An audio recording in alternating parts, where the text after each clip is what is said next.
Team, are we almost ready? You guys ready? Live stream?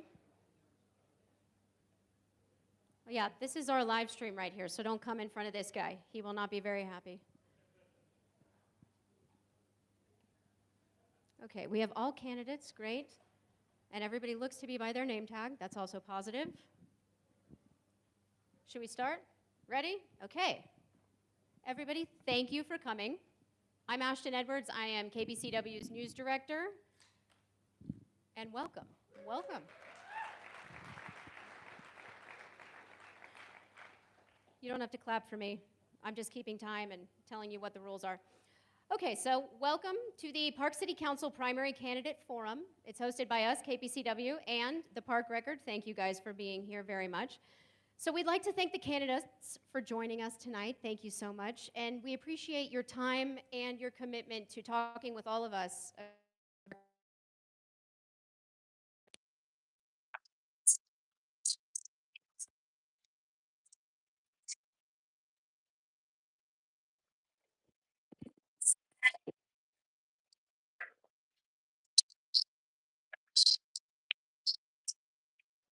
Ideas and to talk about the future. One other big thanks to our crew over here, our crew everywhere for making this happen. Thank you guys. We are live streaming this, kpcw.org. So if you're not here and you want to watch it, tell your friends. We also hope to make it available online afterward. It's either going to be video or audio, one of the two. If everything goes according to plan, that is what we will do. Okay, also as a reminder, please speak into the mics because again, we are live streaming, so don't look all over the place. Please speak into the mic so we can hear you. All right, now to the rules. Up here with me, first of all, to moderate, Parker Malatesta, KPCW reporter, Park City reporter extraordinaire. And we have Toria Barnhart, Park Record deputy editor. Yes, yes. Okay, we have a little under 2 hours now to get through everything we need to get through. So with 8 candidates, we got to go pretty quickly here. First of all, the first thing that we will have, according to my list here, we will have candidate intros. They will have 30 seconds each to share whatever they want to tell you about themselves. After that, we are going to go to the lightning round, where we are expecting 1 or 2 word answers, maybe up to a sentence. Our answers shouldn't be any longer than 15 seconds. They should be easy questions just to get us started. Then the moderators over here, we are going to ask the candidates general questions, and you will have 1 minute to answer those, and we'll remind you of these rules, don't worry. Then the audience, all of you, it's going to be your chance to ask the questions that you would like to ask the candidates. We will try to get through as many of those as possible. You will have 20 seconds to ask your question, so I'm sorry, but you will have to get straight to the point. Please. No issues, no grandstanding. We really want to keep this to solid questions to get the information from the candidates that everyone needs. And then the candidates will have 1 minute to answer those questions. And finally, at the end, each candidate will have 1 minute for closing statements and to address anything that they felt they didn't get to finish before. And we have to do all of that by 8 p.m. So let's get started here.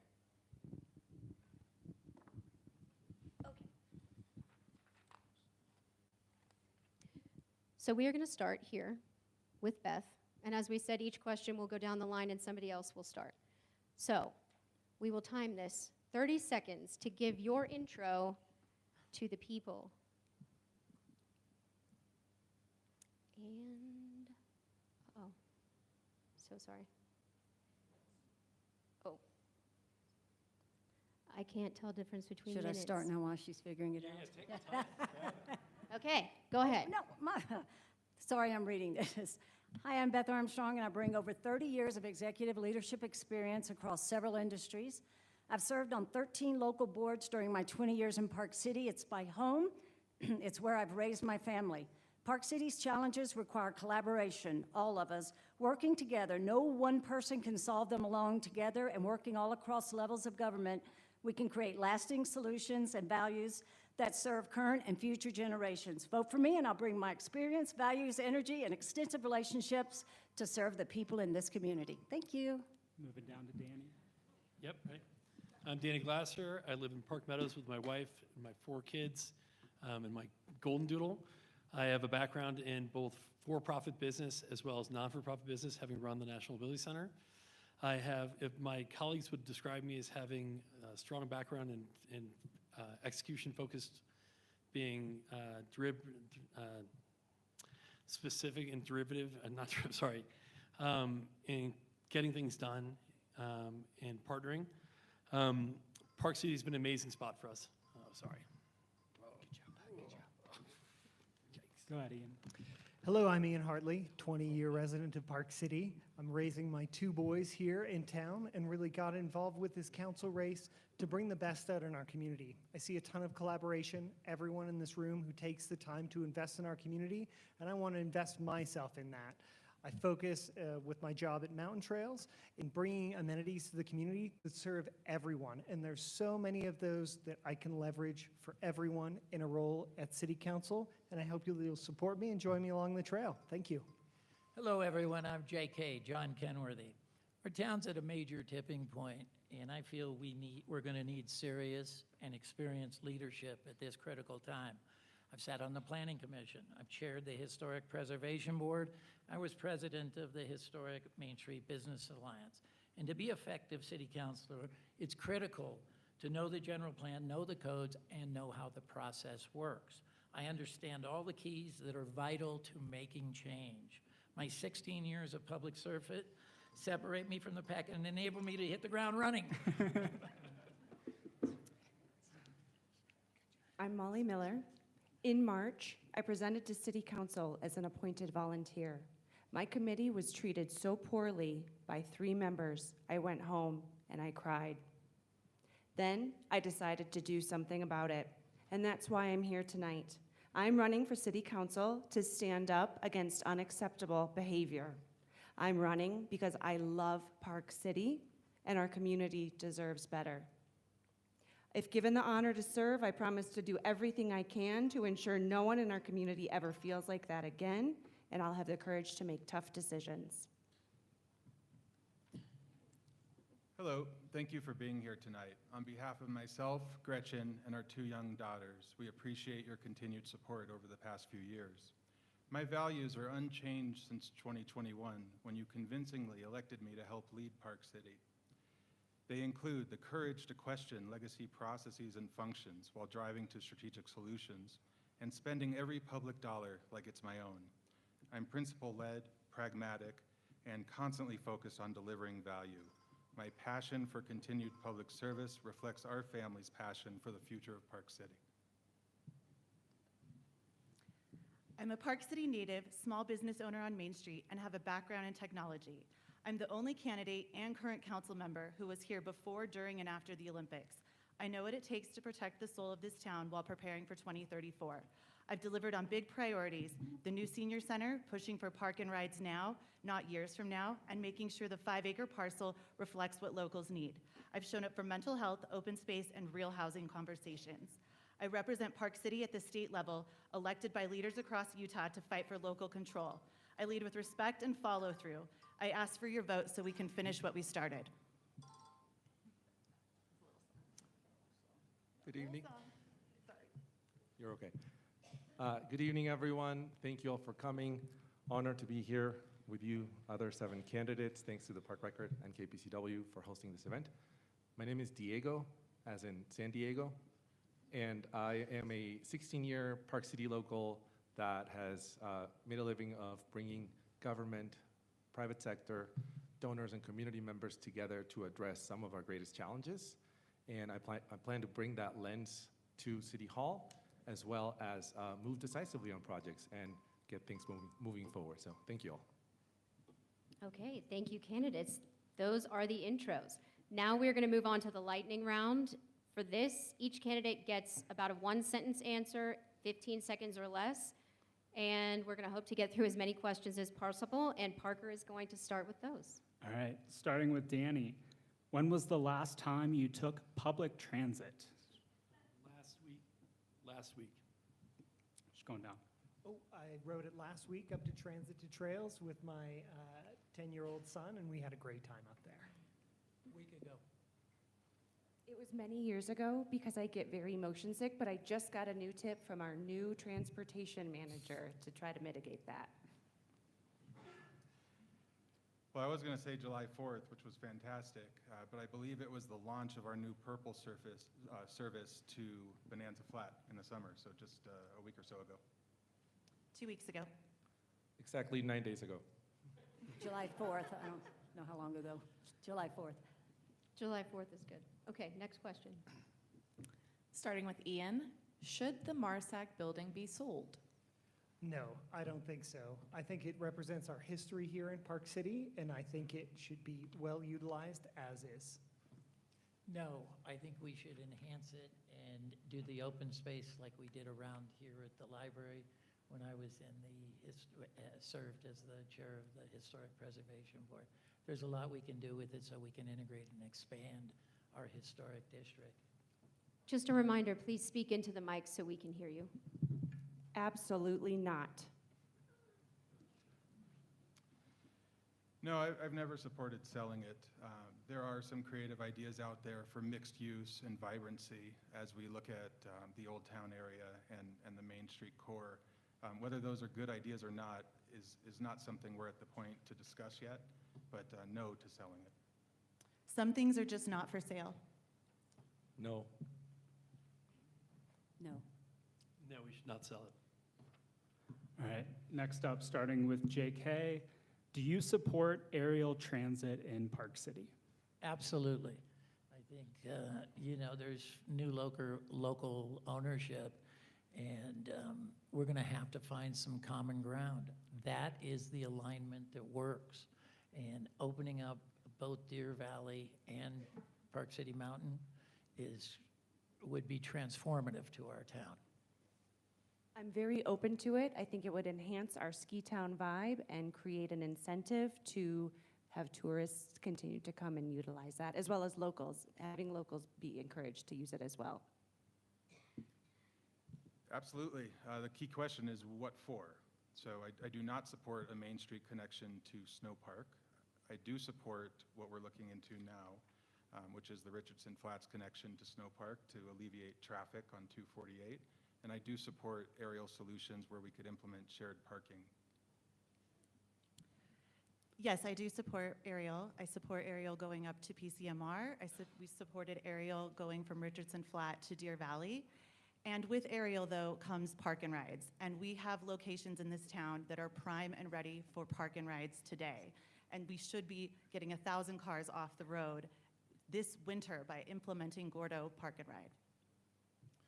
Just to echo our two council members, yes, as a transit solution, not necessarily as a fun ride around town, and also interested in who pays for this, as it might benefit the private sector as well. I would say yes, if we can do it as well as they do it in Europe and make it work for getting our employees back and forth into town, I think it'd be a great solution.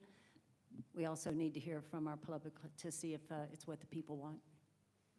I would say yes, I support it, but I also want to make sure the costs tie off and that we have partners in building that. It's not just on us. I think all options should be on the table when it comes to transportation, but we should also look at existing infrastructure, which is over 300 lifts, none of which are currently used for transportation infrastructure. Okay, starting with Molly now. Do you support the Clark Ranch housing project as proposed south of Park City Heights? I am open to it as proposed. I have been learning more from the community, and I would like to continue to do so before I come out on one side or the other. No, I think it's going to be a debacle, and it's going to cost us tens of millions of dollars. It's not the right place for it. There's going to be just huge impacts to wildlife and open space. I don't support rezoning open space in any circumstance. And, it's okay to walk away from something once you do the analysis to inform a decision. And that's what we're having a hard time doing as a city, is saying we did the homework tells us this isn't the right answer, and looking at alternatives. And we need to do more of it, and there's smarter, better places that can deliver more housing. Thank you. Yes, I do. I trust that for the last 15 years, starting with COSAC, when they said that they wanted to preserve this land with Utah Open Lands of 300 acres and a small area called Steve's Point, which they did their due diligence in choosing this area, that was the right location for it. And I'm not in favor of us trading something like a Dakota Pacific with Larry H. Miller in order to move Clark Ranch across the way. Similarly, I'm supportive, and I'd be interested in perhaps looking at the scope and size, so it fits the character of the neighborhood, but yes, I'm supportive. I do support it, right-sized and with a lot of input from the people that will be affected living around it. I want to take a look and see and find out the details of the build over on the other side of 40 and see if the cost justifies the difference between building up and retaining walls where it's currently planned. I'd rather see that get more housing on the other side. So I'm supportive, but only when we verify there's no other alternative. I value open space for our community in its highest service, and I do believe that exploring room on the other side of 40 there is the prudent thing to do before we build on this open space. The offsites for what's being presented are gonna cost a fortune. We'll probably, it's another one of those city deals like the engine house that's an open checkbook, and it's gonna cost us a fortune. We should be looking at the east side, and what we're gonna find out is it's probably 300,000 to 400,000 less per unit. If you're gonna take that road from 248 all the way up, it's a fortune. Please. And it's only gonna serve that one development, so let's start using a little bit more brains than money. Last lightning round question, starting with Jeremy. Under Park City Municipal's umbrella, what area has the most room for improvement? That's a great question. You know, what I'd really like to look at is what we've been looking at and continue this trend, eliminating redundant services and leveraging our community and the experts in our community to provide services that are non-traditional to the government role of health, safety, and welfare. We've made some great strides towards it. We have a lot of work left to do, but we certainly can improve, and by improving, we're gonna lower our expenses, which means keeping your tax dollars as they are, if not being able to lower them further, as we've done the past few years. You're and- out of time. And better results. Thank you. A place for families to thrive. We're losing our middle class. We're losing our families, and we really need to be focusing as a municipality on how to ensure that people can stay here and raise their kids here. Yeah, affordability and the speed at which we move projects forward. I think there's an opportunity here. We have seen many consultants come through the years, and I think it's time to execute against that vision. Yeah, I think we can improve on the speed at which we make decisions and also stop hiring consultants and use the people that live in this town to make these decisions. Agreed. Workforce housing and execution, just getting things done quickly. Clear direction from council on fact-based decisions that support the experts in City Hall. Supporting the underserved in our community. Our critical workforce is extremely fragile. As we all know, the wealth gap is exploding, and there's no end in sight. So we really have to reach out to the underserved. Creating a city council team that works together and collaborates and puts the best interest of our community over themselves. Okay. She was the end, right? Yep. Thank you, candidates. Okay, we're going to move on to the general questions. In this round, our moderators will ask you the same question each, and you'll have 1 minute to give your answers, and I will time these again. All right, starting with Tana. What is a recent city council vote you disagreed with and why?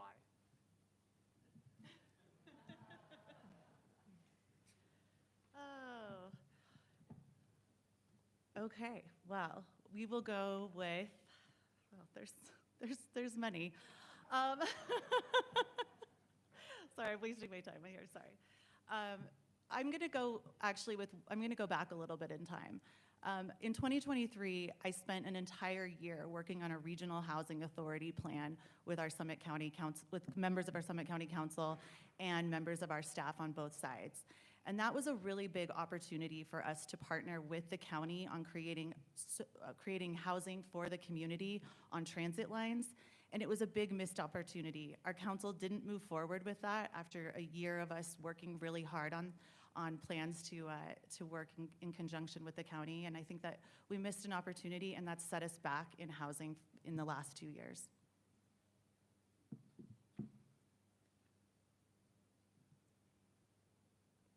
Parker, the question again? The question is, what is a recent city council vote you disagreed with and why?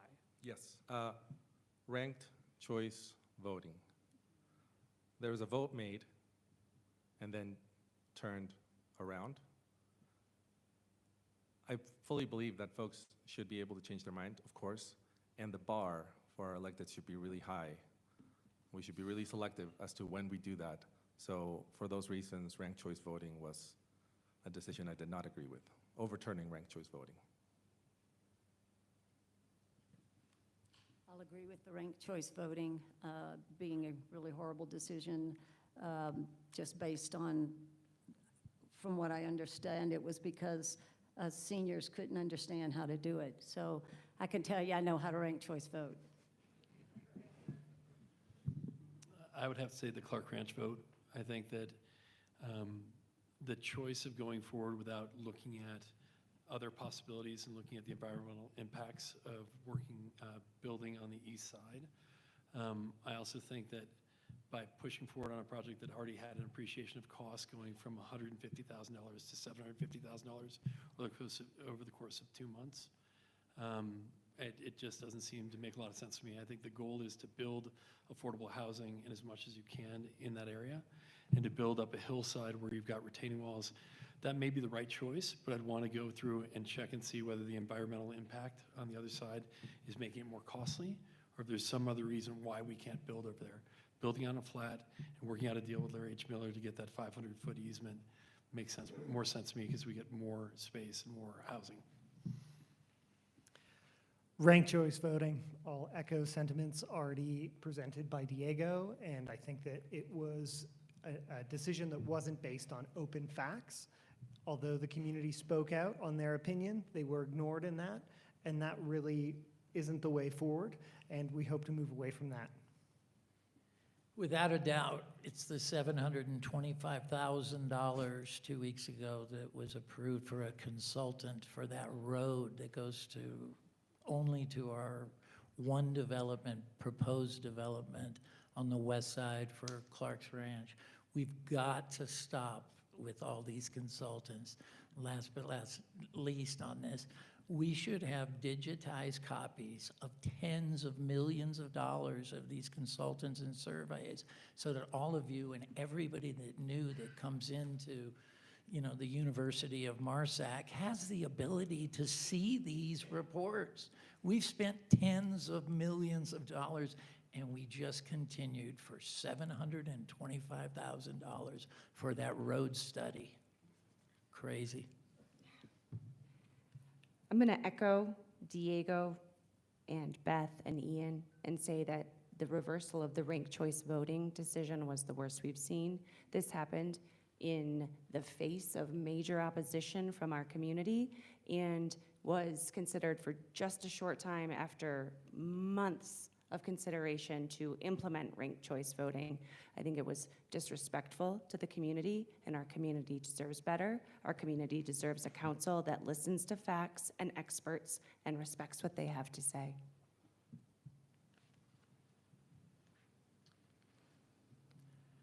Couple points here. First, with the Could you speak into the mic, please? Sure. Thank you. with the ranked choice voting, funny thing is the facts, including presented by Utah RCV, who's the political action group pushing it, were that proportional ranked choice voting would be the right answer for Park City, which is an at-large multi-seat council election. And so that did follow the facts. They also came back and said that the state legislature would not be renewing the pilot, so it would have been a one-and-done type of event, which was inappropriate. The other vote, Bonanza, going for the 5-acre parcel. When we went with the consultant study and wasted another 2.5 years asking the same questions to the community. We're no further than when we started that. And lastly, the Clark Ranch one that I already spoke about, the inflation of the price was discussed. It's a $5 million road. We don't know the cost of the development, and I don't support any open space rezoning, not the parcel on the other side of 40. The parcel next to the film studio is the right answer.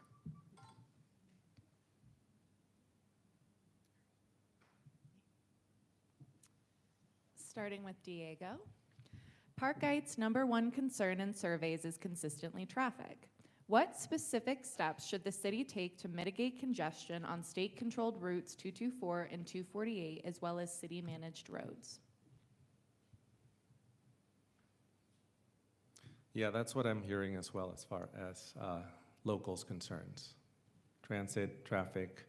I wouldn't want to promise home runs here, but in the theme of getting projects moving, I wonder if we can go for base hits and try things that might be not outrageously expensive from an infrastructure perspective, and think about, I think, I'm not the only one talking about this on the campaign trail, but directional lanes on 248. Some cities have lanes that change direction in the morning so that more cars can come in freely, and then in the afternoon, reverse them so that that bottleneck that we see on 248 gets mitigated for. I'd love to try something like that or see how far that can go.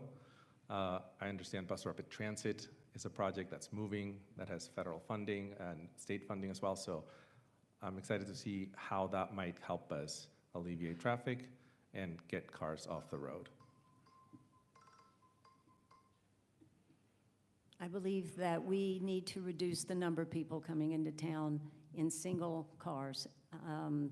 There are too many single individuals coming in, and the best way to do that would be working with private-public partnerships with the major employers in town to do van pools, stopping at Richardson Flat, loading them up and bringing them in vans. There's only one real way to get people out of their cars, and that's to give them a better choice. BRT coming in and out of town would be beneficial if we can get people out of their cars. So we need to work on giving them other choices and making the rides into town more frequent and the rides out of town in the afternoon more frequent, and working collaboratively with our regional partners, including Summit and Wasatch County.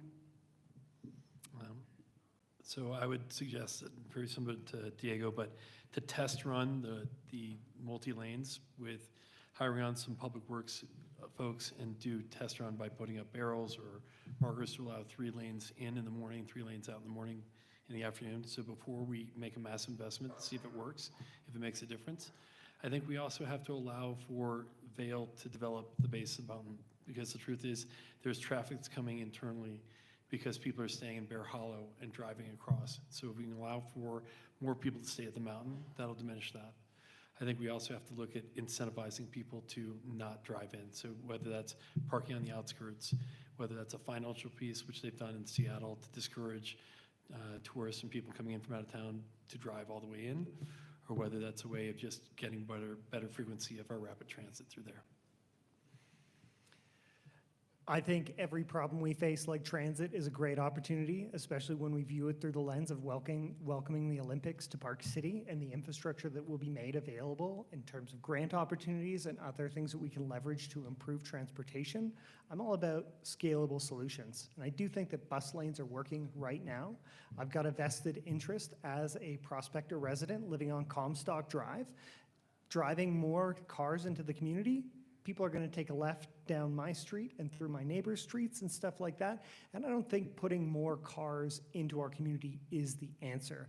I think that transit is the answer. And ultimately, as a kid who grew up riding the subway to school, transferring subways twice and stuff like that, there comes a breaking point at which transit is more effective and it's more convenient than driving your car. I don't think we're there yet. I think it's on the horizon, especially with the Olympics. And in the meantime, we can try some scalable solutions, see what works, and grow that. There are going to be a lot of needs to help cure our transportation. 248 is our best option solely because it is our jurisdiction. We don't have to confer with Roger over on 224. We can actually control our destiny. I'm 100% behind Gordo being a park and ride. I think there's hope for something we could do over at Quinn's. We do need to stop the cars from coming in, especially the day skiers. 71% of the cars come from Salt Lake, from the Wasatch Front. We are one of maybe two of the ski resorts between Alterra and Vail that have 1.2 million people within an hour drive from our ski resorts. This is going to continue to grow exponentially, and we have to address the massive amounts of people that buy those all-you-can-eat ski passes and drive here, you know, on a powder day. Thank you. I was really grateful when Tana, a couple of council meetings ago, resurfaced very kindly the idea for city staff to look into again the flex lanes. The city staff is doing an amazing job on trying to figure out transportation solutions to mitigate the traffic challenges. I think a really critical piece of anything that we are able to move forward on is strengthening partnerships that have been weakened in recent years, regionally, with UDOT, and even federally. I think there are many options that we can take advantage of, and I'm really excited to see what impact the BRT has on those roads as well.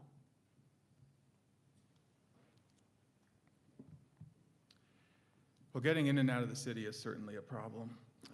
A few years ago, it was a pretty heated discussion in the council chambers to even activate Richardson Flats, an existing paved parking lot that fits hundreds and hundreds of vehicles. It's been working now for going on 3 years, and the numbers are unbelievable. It's been a huge success. We need to follow the pattern of things that work, and we need to continue trying other things that we haven't tried yet. We've been moving forward with the Recreate 248 study, and our staff, especially in that department, has been doing an outstanding job coming forward with creative options. Some of those include flex lanes. Some of it's flex lanes just for transit, so you don't really have to worry about reversing it too much. You can do it through other patterns. It's pretty cool stuff. But what we should be doing is focusing on solutions that work. We shouldn't be throwing tens of millions, almost $100 million of your tax money towards solutions that don't achieve the outcomes of relieving traffic. And that's what the city's been doing. Thank you. Well, a lot's already been said here, but yes, I did bring up flex lanes, but I think we need to go back to this park once philosophy that we've talked about on council for the last few years. And it's ensuring that people can park in town or park outside of town, and they can circulate through town without feeling like they are missing something. We have 9,000 to 11,000 of people in our workforce coming in every single day, plus skiers. And then there's one part we don't talk about often, and it's the schools. And so right now we've been thinking through how do we partner with the school district on teachers coming in, what time school starts, could they be taking the bus lanes on 248 and 224? And we really need to concentrate on that, as well as continuing regional solutions with buses and park and rides and Hebers.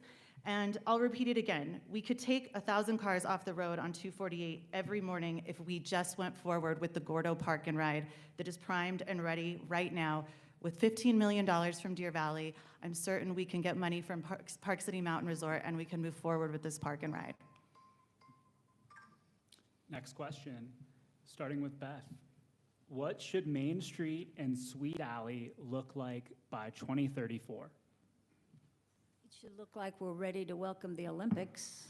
I don't think it should look like the first version of what was presented with skyscrapers and lots of apartment buildings and a hotel and these large buildings that are blocking the sun and not allowing us to see the mountains. Something needs to be done to help with the road traffic coming in and out of historic Old Town, but we need to keep its character. And I think that we're going to have to get a large group of people together to sit in a room and decide what that's going to look like. And I mean from every demographic in the town, from the youngest and the newest here to the oldest and the longest here, to see what they want to see downtown Main Street look like, and let's make it to where we can easily get in and out and keep its character, because without that, people aren't going to come visit it. I would agree that we need to put a priority on keeping the character of Main Street. I think we should flow up one road and down the other. I think developing Sweet Alley seems prudent. We need to drive more business. We're going to need the sales tax revenue to carry these plans forward of all these different things we want to do. So we need to invest in Main Street and make that grow. I don't know that I believe in having large hotels in that space. I also am not on board with doing I think we'll drive more traffic to the top of Main Street if we throw the gondola at that point or an ice rink up there. But I do think we need to invest in it and help our businesses grow that. And that goes alongside with also making sure we have workforce to support that. I hope it looks authentic and vibrant. And I think to serve that, I think there are minor improvements that we can make. There are some parts where the sidewalk's really narrow. In front of the CO building, you've only got about 4 feet. There's no way 2 wheelchairs could pass each other there. I think we can have small solutions that work. We can also work from our past mistakes, acknowledging those. New main development that's there right now, where River Horse was, you know, this artificial pedestrian mall area, we can recognize that that doesn't represent the heart of our community, and there's no reason to pursue another development like that. Development should always serve the community. The community shouldn't serve development. Historic preservation is at my core. As I told you earlier, I chaired the Historic Preservation Board. My grandfather performed on Main Street 100 years ago. China Bridge has to be demolished. It has to be demolished before the Olympics. The first portion of it has to happen in 5 years. This is an opportunity for us to look at and revision circulation. We have to come up with a community-owned shared parking lot. These are sweeping the country right now in cities, and they prepare us for the autonomous vehicle future. I don't want to go too deep because I have probably 10 seconds left, but community shared park and rides over in Iron Horse and the redevelopment of China Bridge is a huge opportunity for us to cure circulation.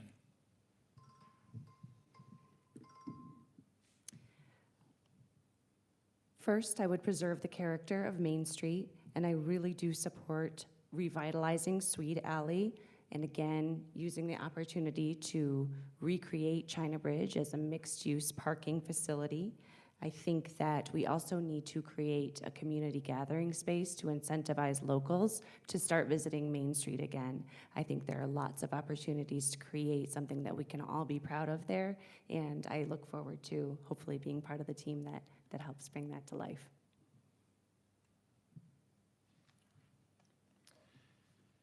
Thanks. You know, this is a complex question, obviously. The quick version here is we absolutely have to keep the historic character of Main Street. It's what makes us unique. I mean, we do not want to be any ski town USA, and that's just not Park City. And if that is Park City, I am misrepresenting you, and please let me know. I have that one wrong, but I don't think it is. It's in our general plan. It's critically important. First, before we worry about development on Main or Swede, we have to fix traffic and circulation, and we have to do it with a lens of the entire city core. So all the way through that Bonanza parcel, and then how you get in and out of the city. That's number one. Pedestrian safety is a problem right now on Sweet Alley and Main Street. Health, safety, welfare, right? That's what we're here for. Are we gonna wait till we have serious accidents more frequent before we do something about it? No, let's not, please. Let's be proactive. We don't want to read that in our local news outlets. Historic preservation and evolving for the next 50 years are not opposites. They can absolutely coexist, and in fact, they must.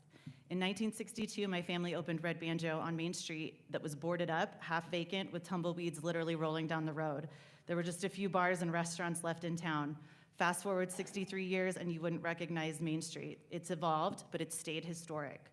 What I believe we need to do going forward is enhance Sweet Alley to support small and local businesses and gathering spaces, develop the brew pub lot with an anchor tenant that adds value to the community, create a circulation plan that works for the intersection of cars, pedestrians, and transit, and right-size parking to meet the real needs without overpowering the character of the area, and that includes a new parking garage. I really appreciate what people have been saying about historic preservation and keeping it authentic and unique. To Molly's point, we do see fewer and fewer families up there. Two of my favorite days of the year to be on Main Street are probably Halloween and Locals Night of the Kimball Arts Fest.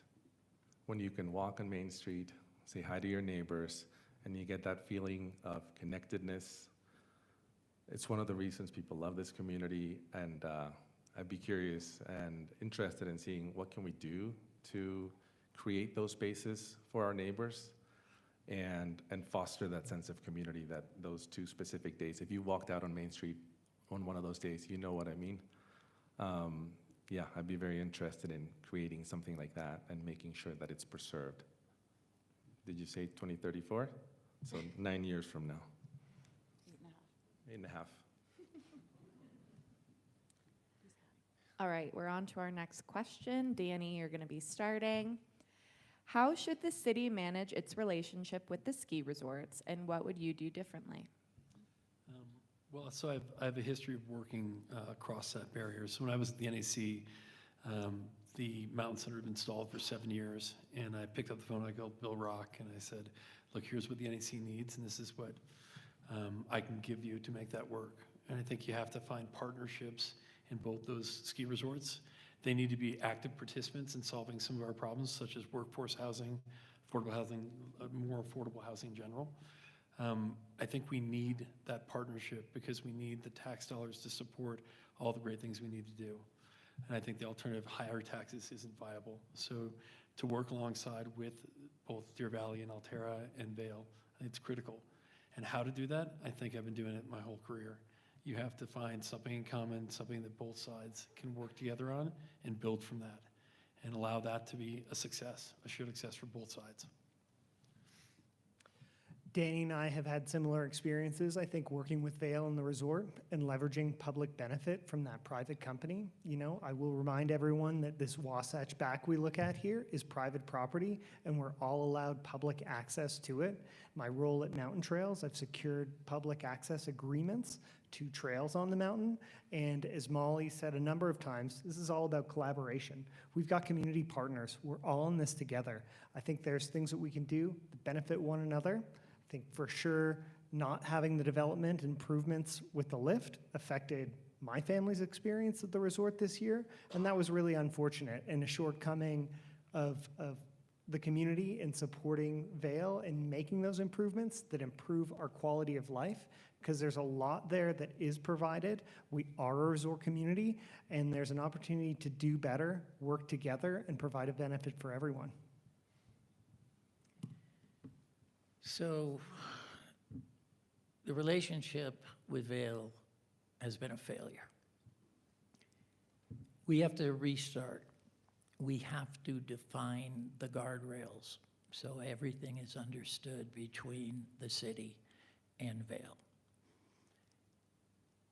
If we don't, we're going to continue our brand to just be tarnished. We all know what happened this past year and the past 2 years. In defining the guardrails, we cannot allow 18.5% of the mountain to be opened and have 40,000 people trying to ski. It's just not going to happen. And you know, the ski patrol strike was only a part of it. We have to have more leadership coming from the city end when something like that happens. We need to minimize and we need to mitigate all the construction that's going to be done at both of those, making sure the locals are protected. To be able to define the guardrails, the first thing we're going to have to do is rebuild the relationships and the partnerships with the resorts. Without trust and transparency and accountability, there will be no progress and we won't have a seat at that table. Progress is going to happen with or without us, and I'd rather that we are on the front end than trying to catch up. I think that having that trust and accountability will help us determine mutually beneficial results. Well, look, the fact of it is these ski resorts are part of our community. It's not us versus them. It's us, right? It's why a lot of people come here. It's why there's a lot of second homeowners. I think we're at 70-75% these days, might even be a few points higher. If we lose that, this community falls apart. I mean, we need to understand that, right?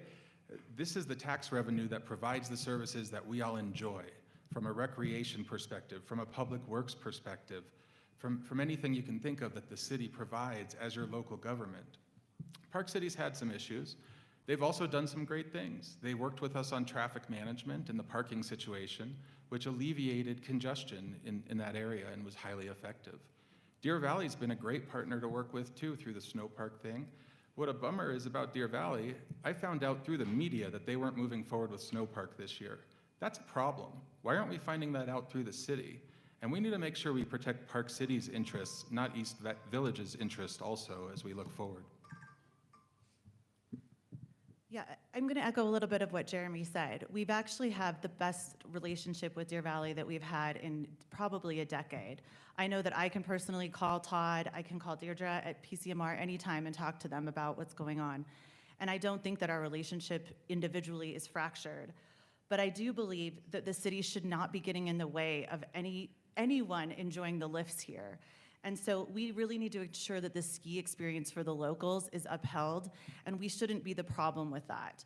And so we should be encouraging lift upgrades. We should be encouraging our locals to be able to park, to have reservations. And going to the reservation system was probably one of the best things PCMR did. It actually has alleviated quite a bit of traffic coming in and out of town. And that took our city staff and the resort working together on mitigating those traffic impacts. But I will say that we can do better, and we always can do better. I was with Todd and our previous mayor, Brad Olch, last week, looking at what's happening on the east side, and we are in for something. We have got to make sure that we don't get left behind in that. Yeah, I agree with what some of my colleagues have shared around improving the experience.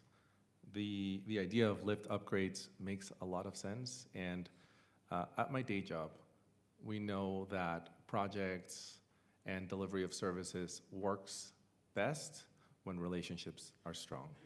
And I believe there's an opportunity there in the city continuing to foster those relationships. As Tana mentioned, best relationship with Deer Valley in 10 years, and the ability to reach out to Todd and Deidre makes a lot of sense to me. I really appreciate the people that work at those resorts. They're our neighbors, both Park City Mountain and Deer Valley, and I want to make sure that we continue to work closely with them to deliver the best experience possible. I've been working really closely over the last 3 years with Deer Valley, so I find them to be reasonable and transparent and easy to get along with. So I'm not sure where the problem lies, but I don't think that it's necessarily entirely at the ski resort or the heads of the ski resorts, that it might be some members of the council that need to realize that it is teamwork and it is us all working together. And instead of it having agendas pushed forward, that they step back and we listen and we come to the table and we coalesce and decide what's better for the community, because we need those resorts. We need them for the 2034 Olympics, and we need them beyond that. So we need to play nice, and we need a council that will do that. All right, next question, Ian. What should the city's role be in filling the Sundance Film Festival's void after it moves to Colorado for 2027? Great question. I see Park City is being the golden goose when it comes to the opportunity for events and engagement and tourism. And I don't see necessarily a void there that's not going to be filled organically through community events and bandwidth that's open up through the absence of Sundance. I regret that Sundance isn't here anymore. I think it was a great way to showcase the vibrancy of our community, to inject a little bit of different. I like to call it weird in our very sort of normal community here. It was really neat to see that and have that little bit of spice. But here we are. I think there's a lot of events, and if we focus on our character, being authentic, and being a destination, resorts, everything else. I mean, the best snow of the year is during Sundance. Everybody knows that. There's just going to be more people on the hills. I'm sorry. But I think that we've got a good thing here, and we don't need to manifest or create something that doesn't already exist here. So I don't want to blame anyone for Sundance. It's really disheartening that we lost Sundance. It hurts. If we're all being honest, it really hurts. 42-year relationship with an artistic community that's just world-class. And hats off to Robert Redford and what he's done for our community. Before I fill the gap, the huge gap that's missing with Sundance between our teeth, we have to get Kimball secured in our community. We've had an 8-year gravel pit. My wife elbows me when I call it a gravel pit, and she says, "Don't call it a gravel pit." I said, "Why not?" She says, "Gravel pits make money." We have got to have a process. East Village was bought 7 years ago. We bought the Bonanza Park. We need to secure Kimball and get moving. Thank you. I agree with what Ian said, and I think the city's role is encouraging that creativity. Things are already percolating, things are already rising to the surface. Park City Film is already adding more programming to try to fill that large void. I think that the right things will rise to the surface, and the city's role is to really nurture that.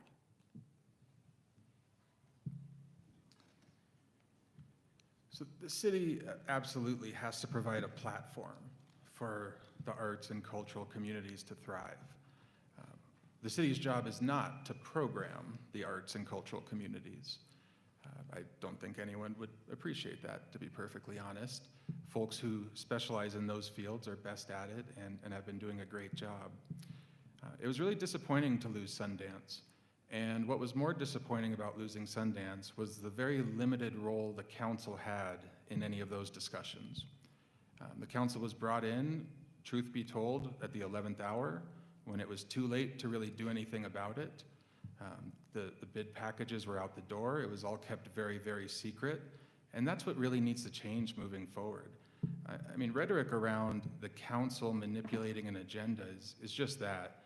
The truth is that the council hasn't had the chance the past few years to influence results and represent you, our community, as we should.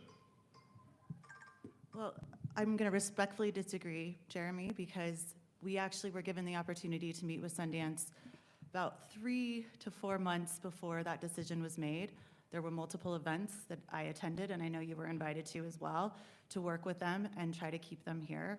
So but I do want to say, the city gets hundreds of applications every single year to have events come in here. And so one of the events I'm actually really excited about is the Song Summit and bringing it back into Park City.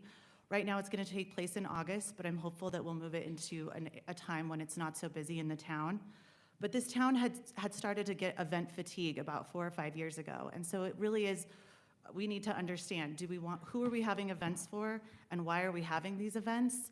And so if we are going to bring something into Park City, it should be during the time when we're not super busy, like the winter, or during July and August when our businesses are thriving and they don't need the help from the events. So I would look for us to do some type of event, but in the off season. May I ask, since I was directly addressed, can I respond to that? We were not really going to allow rebuttals during this primary, because then I'm going to have to give it to everybody else, and that'll cut into time.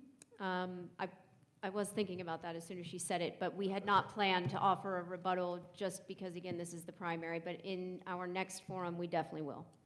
Okay, well then I'll leave it at there's a difference of facts on that one. How about a Coldplay concert?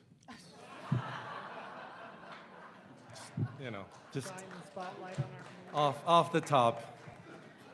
No, look, in all seriousness, I'm going to miss Sundance a lot. That was a great opportunity for us to get visitation and to host a world-class film festival. At the same time, and Tana touched on this, there's a bit of event fatigue.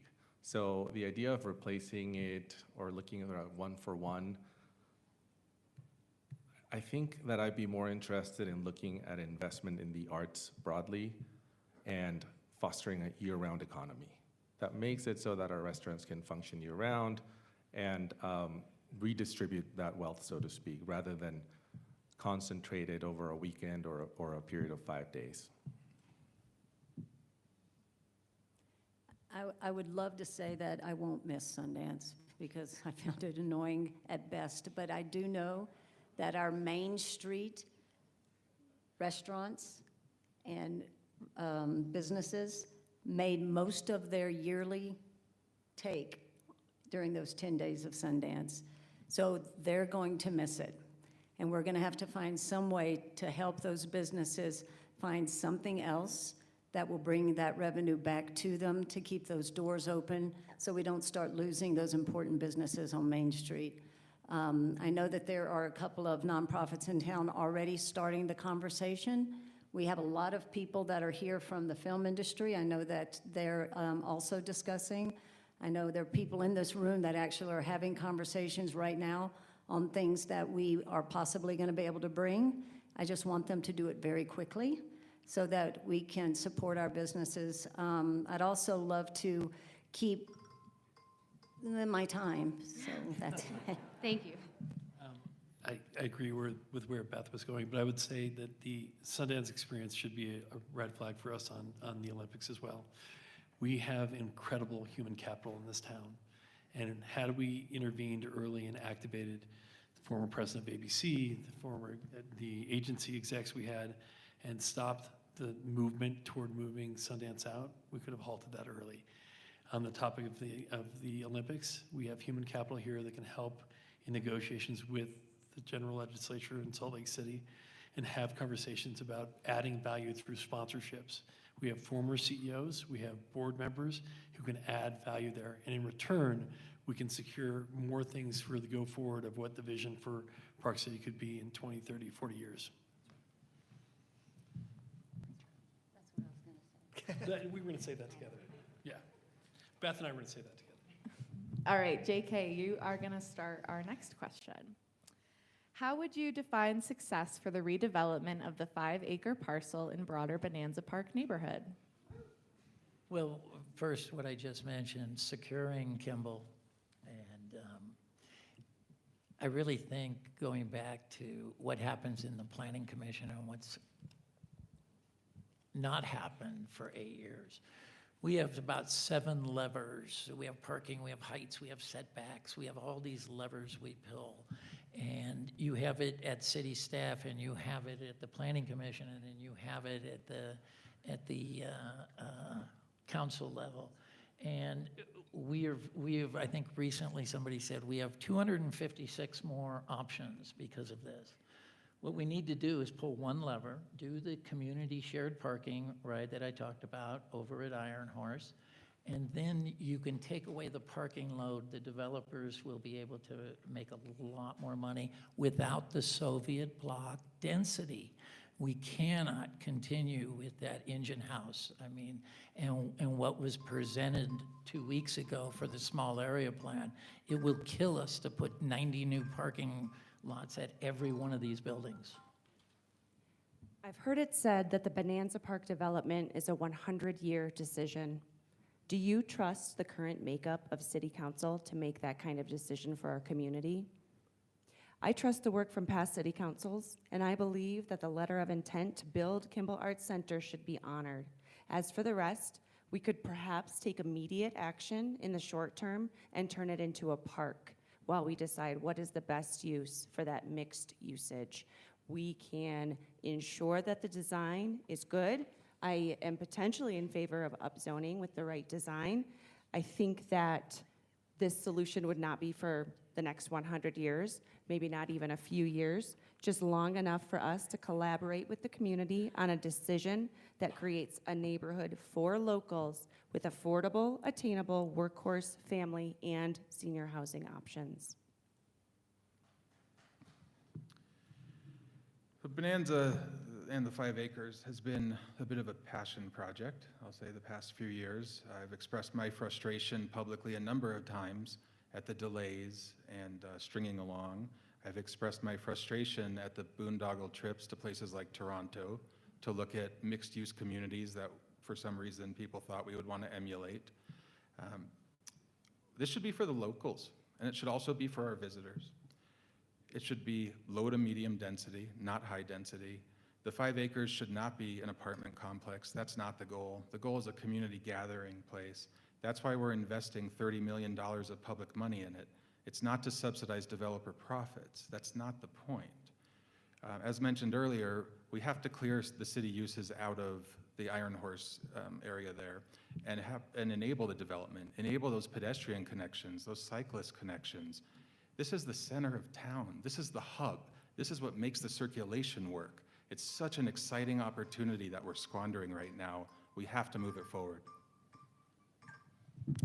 Well, I will say that we never again should produce renderings of anything.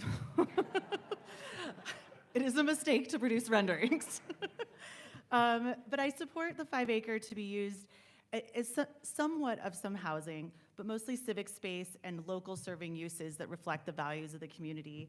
And I really, really had always wanted there to be some sort of transit solution there. I even had said we should be taking that intersection and turning it into a roundabout by using part of the 5 acres, because that intersection is not functioning well right now, and it's not going to function by adding more residents into that area. But at the center of Bonanza, I really want to see community enhancements, spaces that locals can love, like outdoor gathering, ice skating rinks, kids' activities, live music, places for families and friends to gather, and a place for Kimball. And I really do believe that we can put all of these things there and really come up with something that truly will be a generational project. We talked a little bit about Main Street and how the local experience isn't always represented or reflected there. So to echo Molly, Jeremy, and Tana, all for the locals. Something that benefits our neighbors in our community, yes to low to medium density, something that is perhaps not like the renderings that you mentioned, Tana, but something that fits the town character. I'd love to see a bit of open space and yeah, make it a space where guests also want to visit, but the focus continues to be locals for me. This may be the only time I say this, but I agree with Jeremy. I do think it needs to I think that it has to be built with the intention of locals first, and then we let our visitors come in and see what we can do with it. I agree with Tana, for sure, that never again should you put any renderings out before they're fully vetted and you know for sure that it's something you really want to move forward with. My vision is that it will be a place of gathering. It'll be an anchor for Kimball Arts Center, and not just Kimball, but all arts and culture. Someone at the city said, but we paid a lot of money for that. And I said, no, we paid a lot of money for that. We should all sit together and figure out what we want to do with it. It's not just the decision of a group of people sitting in a room together. It's the decision of all of this community. I'm in agreement with that. I also feel that the emphasis is on community gathering. We don't have enough places where us as locals gather together. The other thing I think we have to consider in the process, we have to honor the Kimball Arts Center, but whether it's at Iron Horse or on that property, we have to come up with some solutions for our seniors. They are finding more and more pressure on the tax rates, not because the rate is increasing, but because of the appreciation. And they're in this terrible situation of having to look at either doing a second mortgage, what they don't want the risk for, or they don't have or they have to leave town. And I think we need to create some mixed use space there that allows them to exit the homes they're in, stay in town, and have 2-bedroom, 3-bedroom setups there, whether it's Iron Horse or on this property. but it has to be walkable and it has to be proximal. I'm glad we're getting back to calling it the Bonanza Arts and Cultural District, because I really think that encompasses what we hope for as a community for use of that space. I completely agree with Molly that a park would be great. That's part of culture. That is part of what makes our community great. And in the words of Max Donnelly, no one's ever regretted building a park before. You know, this isn't something forever, but it's action right now. And what we need to do is we need to look back and we need to learn from our mistakes. How long has that property remained undeveloped? We need to make a decision, and if it's a scalable one and we need to change it before the Olympics come, we can do that. I lived in town when we were building a median on 248 and then ripping it out and then putting it in again. I get that construction is unnecessary, but I think there's little things we can do. We're also close to outgrowing our transit center, so I think Tana's idea of growing that and leveraging that room for the increased transit service is a great solution for the future. Next question, starting with Molly. What should the council's primary objective be to prepare for the 2034 Winter Games?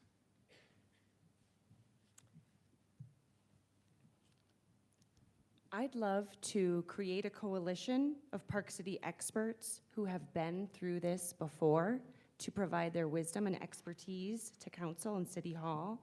I also think that the single most important responsibility of city council is to come together and work as a team. The current makeup is dysfunctional, and we need people who are ready to collaborate and take action and to foster creative ideas, because it's going to take a lot of creativity and problem solving, and we need a team to work together to move those projects forward.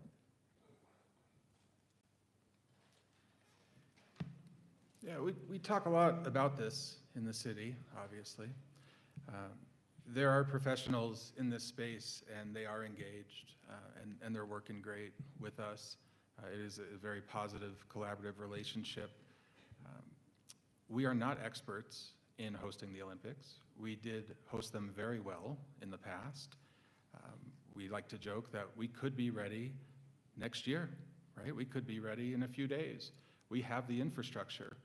Now, that's not to say we can't improve, and we can't take our learnings from 2002 and make them better this time around for 2034.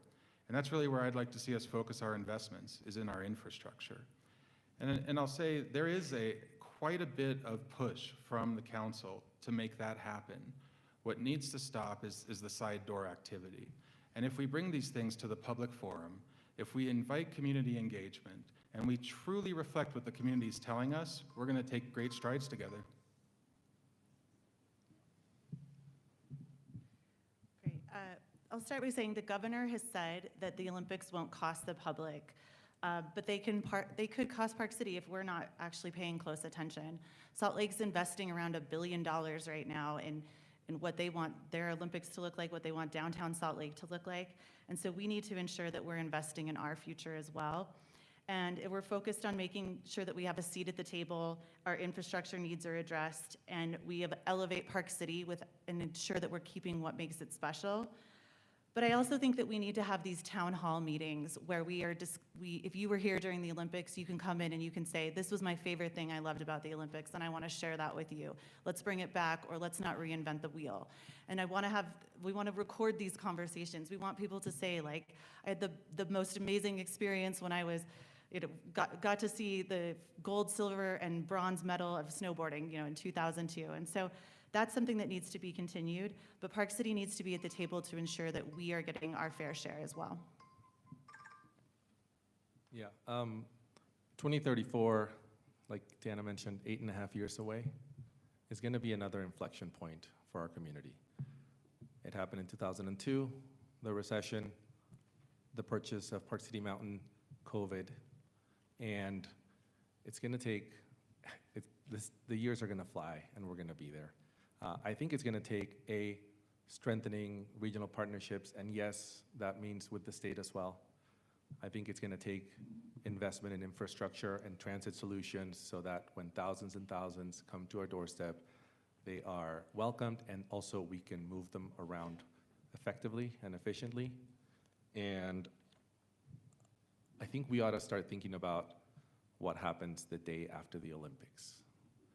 Can we make this a positive inflection point for our community, and can we extract the maximum benefit and leverage the opportunity of the world coming here?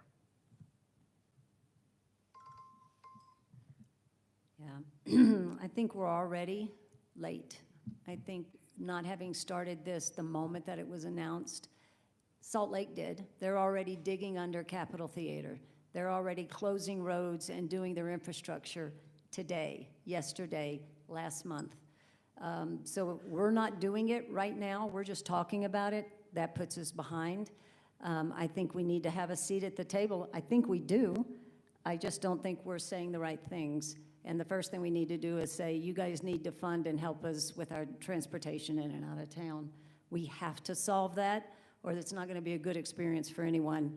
And that's what the world stage will see. That's what they'll hear. It won't be the great things, and it won't be being at medal ceremonies. It'll be people standing around going, holy cow, I waited in line an hour and a half, and I couldn't even find a parking space. These are the things that need to be done yesterday. So I would recommend we all get behind whoever is sitting at the dais and making sure they understand the urgency. I agree that we're behind. I think we're behind even more than just when the announcement happened. We knew this was coming, and we need leverage, and we need to have partnership. So when we talk about collaboration and working across lines, that's with the state government, that's with UDOT. We need to put together a wish list of what we need that will allow us to grow beyond the Olympics and sustain this growth that Diego referenced. That's tying into the inference we have now. I don't want to go into that negotiation without some level of power and negotiating strength. And that comes from offering to help with the sponsorship. There are going to be great sponsorship deals that they'll get out of Salt Lake City, but we have a whole host of places we can help with that. One example is we have the former CEO of W.W. Granger. They're large supporters of USOC. We can partner in with that and see if we can't leverage that. But there's a lot of work we have to do right now and catch up. I'm incredibly excited for the Olympics. I think there's a ton of potential here. Olympic housing could help to solve some of our housing issues ultimately, and we've got grant opportunities available for that.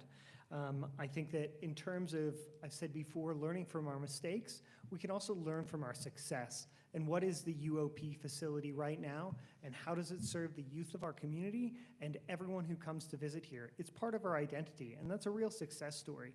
And I think there's a ton of potential as we look forward to another Olympics to really hone that legacy and build upon it. I think all the infrastructure that comes with the Olympics can be used for our community benefit, whether that's transportation or its facilities themselves. I was lucky enough to enjoy the Paris Olympics last year. Everyone should buy a Jan's Winter Welcome raffle ticket. It was a really, in a world that's divided in so many ways, to see how people come together over sport is really moving and special, and I'm very excited to be part of that. The Olympics make us all kids. The wonderment, the excitement, it is so special. I was blessed to be able to go to the LA Olympics and the Atlanta Olympics. They are some of the greatest memories I'll ever have. So much fun, and the key to it is one of the greatest, if not the greatest, unifying event in our world. You have kings and queens and princes, and then you have, the regular, normal people all intermingling on these Olympic parks and trading pins and doing everything. And we need a little unifying from what I'm hearing around here. We had a situation where Representative Kennedy came in and he was ambushed. And it was a social issue very few of us agree with, and they came at him pretty hard. He's the man bringing us money, and before my time goes up, we definitely agree with Ian, is we have to have long-term benefits to the money we bring in. So we need the visioning to start yesterday, as I agree with Beth. All right, this next question is for Jeremy. We're starting with Jeremy. Do you agree with the Planning Commission's 2021 decision overruling the Planning Director's administrative approval of key lift upgrades at Park City Mountain? What are the lingering effects of that, and what message did that send? Yeah, easy question. I absolutely do agree with it, and I'll tell you why. Because one of the lifts that they wanted to upgrade wasn't in conformance with their agreement. And I believe on every issue, you go through the proper public channel to implement your policies. The administrative permit was not the proper channel to implement that lift. It was for one of them, but not for the other one. And that was a failure on the city's part. We've talked about it before, it's come up publicly. I want to see those lifts upgraded, I really do. I want to see the mountain infrastructure upgraded all over our ski resorts. I want to see the gondola run from Town Lift to Park City and Deer Valley, maybe even a future connection across the Wasatch. It'd be amazing. However, we have to do it the right way, and we have to follow our own rules, or we have to change the rules, which I'm supportive of as well. This one is pretty simple for me too. I believe that the council actually made a mistake that year, and we should have pulled it up from Planning Commission and actually negotiated with Vail on getting those lifts completed. And I'll just have that'll be my 1 minute. Okay. Everyone in the audience, raise your hand if you like to be in longer lift lines. For those online, there are no hands raised. There, I would have approved that lift. Is it audience participation time? Sorry. I would have approved the lifts, but there will be questions right after.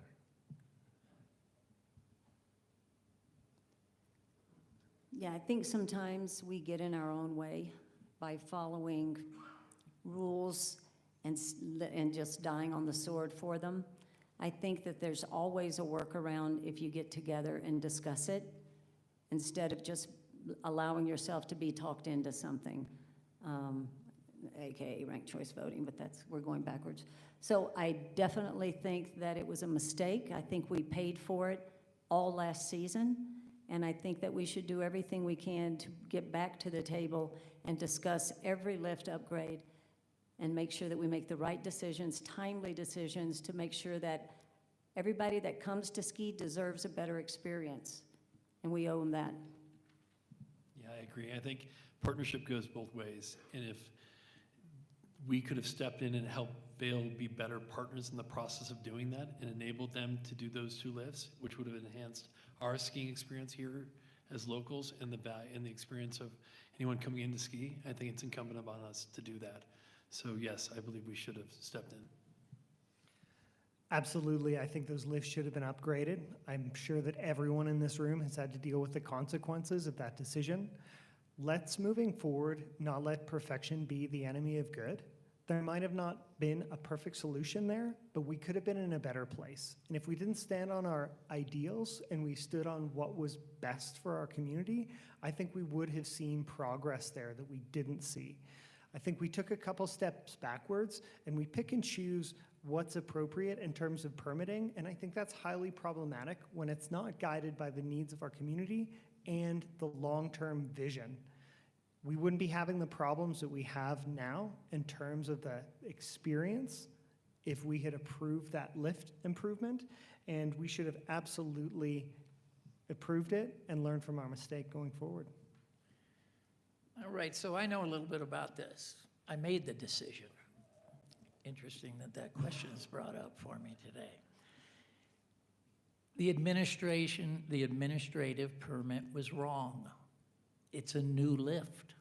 You cannot set a precedent and let people put up new lifts. The lift cannot, if it was repaired or replaced, we had no problem. And the real issue is, why didn't they just come to us with a CUP? It would have easily been approved, but they didn't want to.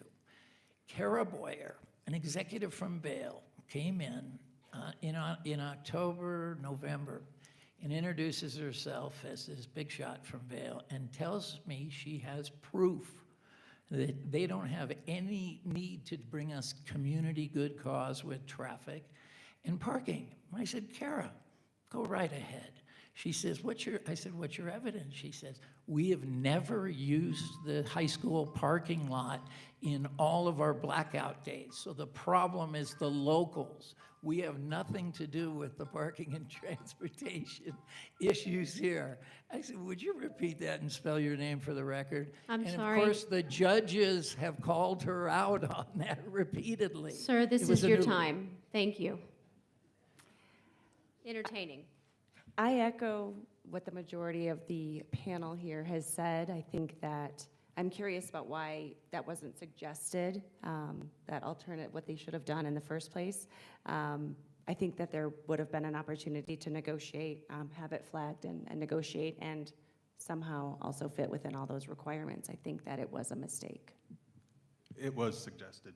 The city decided not to pursue that channel because they thought the administrative permit behind closed doors would be easier. That's the issue. All right, we got our last question before we head to the audience. So be thinking of your questions, and we'll announce it. Audience, you'll come over here to this microphone and line up, and then you can ask, but not until after this question. All right, starting with Tana. When voting for Park City Mayor, what qualities are most important, and have you decided who will get your vote in November? Oh, good, good question, right? Well, we're really at this melting point right now where what needs to happen is we need to have people who are able to work together, and we need to have people who are leading our community in a direction where we're going to be able to be prepared for the Olympics, where we're going to be able to be prepared for the fact that Main Street businesses are down, where our tax revenue is down. We need to have someone who comes to the table, shows up, does the work, and works with the council, but also leads the council. And we need someone who isn't afraid to ask the tough questions and tell us how they feel about the issues that come into council as well. And so when I'm looking for a leader, I'm looking for someone who's out there doing the work, who's shown up for this community time and time again, and will continue to work with the council and encourage us to move forward in the right direction. Yeah, similarly, I'm looking for someone with experience, someone that has an eye on affordability and the local experience, a consensus builder, someone who is collaborative and can work closely with city council. And just to remind you guys, the second part of the question is, have you decided who? You don't. And I understand yeah. the And- challenges with that. I'm just letting you know if you've decided whom. Sure. To the second part of the question, I think voting is sacred and secret.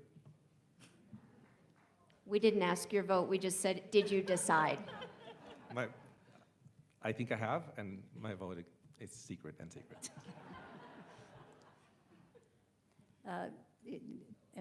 I'm a big football fan, and I think we need a quarterback. I think we need somebody that can actually come into a room and coalesce, bring everyone together in that dugout and in that hut or whatever they're doing, and make it to where everybody works together. And when there's grandstanding going on in a meeting, to shut them off and tell them to move on to the next project or whatever the next thing on the list is, because having these meetings go on for hours and hours and hours, our community's losing interest, and they're not going to stay until 10:30 and 11 o'clock at night. And don't put the most important thing at the end of the night, put the most important thing at the beginning of the meeting. I think we need a strong leader. I think we need someone who's going to coalesce the council and drive the initiatives that we need to get moving on. We have a whole list of things that we've talked about tonight that have been stalled, haven't been moving forward, or that we're behind on already. We need to have strong leadership in that role. We need to have a collaborator who will work alongside with whatever council is seated. We don't get to choose who gets, well, you all get to choose who gets in that seat, but council members, whoever gets elected amongst this group, is going to have to work together. And I think we need that mayor to help bring that together. I think we need a referee. I think it's a great point that council meetings shouldn't stretch into the wee hours of the morning, or so it seems. We all want to be involved in community processes, and we need someone who's going to be able to install guardrails and guide our council meetings to be more productive. I think there's a lot of grandstanding that goes on with council meetings, a lot of time lost, and a lot of decisions not made because of that. And I'm looking for a mayor who will install those guardrails and who will bring the best out in council, which means cooperation, collaboration, and respect. And instilling that while honoring the needs of the community and the views of the community, highlighting those community members that come up and participate in council meetings, and honoring everybody's time. So we have what's called a weak mayor system. We have where the votes are here before you with your potential city council members. If it's a tie, the mayor votes, and that's all they vote for. The mayor sets the agenda. The mayor does a lot of ribbon cutting. The mayor does all sorts of other events. But the problem is when any city tries to legislate through process.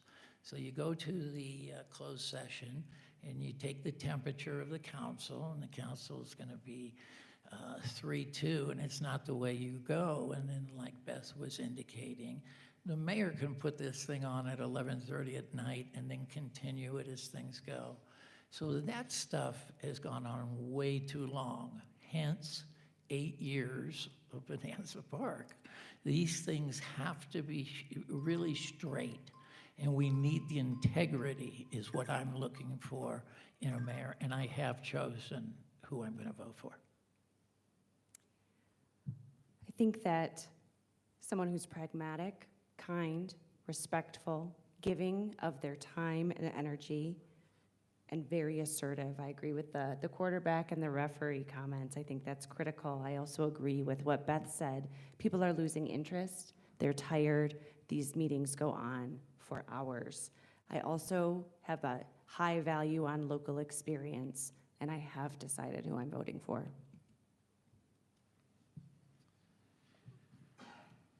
So the qualities I'm looking for and what I would see as effective, first off, the agendas have to reflect the will of the council, not inhibit progress. Differences of opinions are okay. We should allow that. We should embrace disagreement. That's why there's 5 councilors plus a mayor, right? We have a diversity of thought in our community. We have experts from all over the map. We represent that through a multitude of people. Otherwise, we don't need a council. We need a dictator, right? And that's not what we want. So we have to start reflecting that will, and we can move it forward. The workarounds are part of the problem. Backdoor deals are part of the problem. Special interests and catering and telling everyone what they want to hear, that's part of the problem, right? I'll go back to Bonanza for a second. Kimball Art Center was offered to honor their LOI from day one of the negotiations, okay? That stuff has been happening and it's been inhibited. At City Tour, there was a great quote from Governor Sandoval: "If you agree with everyone, you're misrepresenting to some of them." And that's what's happening right now, and it's unfortunate. Okay, thank you, candidates. We are now entering our audience portion of the evening. So for the audience who has questions, if you'll kindly and politely light up right here, just stand by, you're in line first, go ahead. If you'll get in line here, we'll get to as many questions as possible. I can't guarantee we'll get to them all. We are also taking questions online, and while you're gonna get in line, I'm gonna read the first one from our YouTube channel where we're live streaming this, and this is gonna be for all of the candidates here. This one comes from Douglas. It says, this question is for all candidates. Regarding the rail trail, by a raise of hands, who will support a ban by statute regarding any construction or light rail on the rail trail from Bonanza to 40? So they're asking for a show of hands, but we can go through and I'll give everybody a minute to respond to this question if needed. Since we ended with Jeremy, we will start with Tana and I'll read. I'm sorry, you started. So Diego, we'll start with you and I'll read the question again. Thank you. It says, the question's for all candidates. Will you support a ban by statute regarding any construction or light rail on the rail trail from Bonanza to 40? Yes. I would be interested in looking at protecting that neighborhood. I've heard from so many folks in that area, and there's very little appetite for that as a transit solution. I like the idea of looking at last mile work. So bigger transportation to get us to the nodes of town, perhaps Quinns Junction or Kimball Junction. From there, perhaps a smaller bus into town, and it gets smaller and smaller as you get into the core of town. So short answer is yes. I already raised my hand. Yes, I would ban it. That's the worst idea I can think of. I don't believe the idea for rail trail is right, but I think you have to always be open to listening and seeing what the possibilities are. If there's a way to mitigate it so it doesn't have an effect on the community, I can't see what that is, but I don't believe in just closing a door. I think we have to be open to all possibilities. But I would be opposed. I don't see a path to doing it now, but I think we have to be open to it. I think the rail trail is an essential part of our community. I rode my bike up the rail trail to be here this evening. We live right next door to it. We use it for getting gelato and stuff like that. It's a celebration of everyone in our community, and it's really special. When it comes to what's best for the rail trail and whether or not that involves construction, it very well may to improve that resource for the community, and I'm not going to stand in the way of what making that facility better for our community looks like. I don't think that light rail is a solution in a community where we have buses that are underutilized. I don't think that you can build a transportation facility out of a novelty and expect it to work better than pragmatic and easy to apply solutions that already exist. So long-winded answer, I love the rail trail. I will always vote in support of the rail trail. So I'm a first principle guy, and what that means is I'm always going to vote what's best for the community. I want an expert to come in. We're good at listening. We've listened to you, and we are going to continue to listen to you. That's step one, always. Step two, we've missed. We've always hired friends.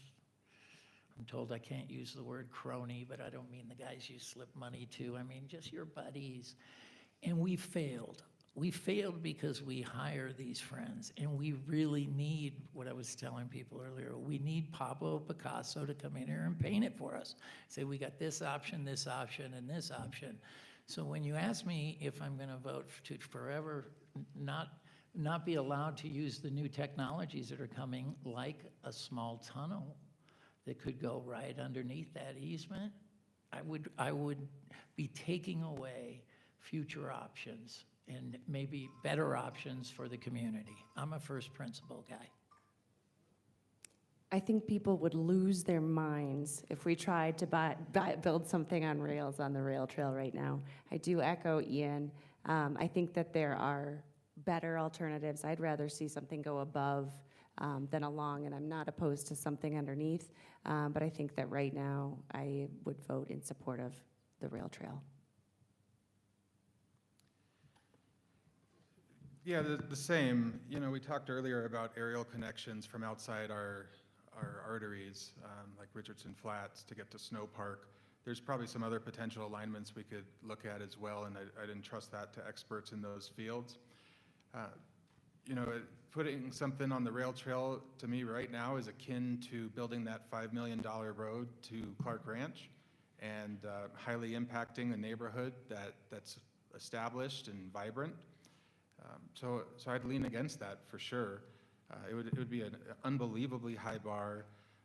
I would be careful about a full-on ban because I would want to keep the option open if experts come in and say we could go underground and do something innovative, that we could do it. So it'd have to be very carefully crafted, but something above grade that impacts the neighborhood, I would be completely opposed to. I'll just keep it simple. I don't support a train on the rail trail. Okay, thank you. Now we're going to take a question from the audience here. You have 20 seconds to ask your question, and then if it's to one person, they get 1 minute to answer. If it's to all of them, they'll get 1 minute to answer. My name is Tara Stoffer, and I am a 31-year veteran teacher of the Park City School District. So my question is why we have not addressed Park City education, as it is central to everything that we're talking about. If we don't maintain the educational system in this city, we won't bring people here, and extends way past the Olympics, Sundance, or any of those other things. So to each of you, I would like to know how you value the Park City School District. And we'll start with Beth this time.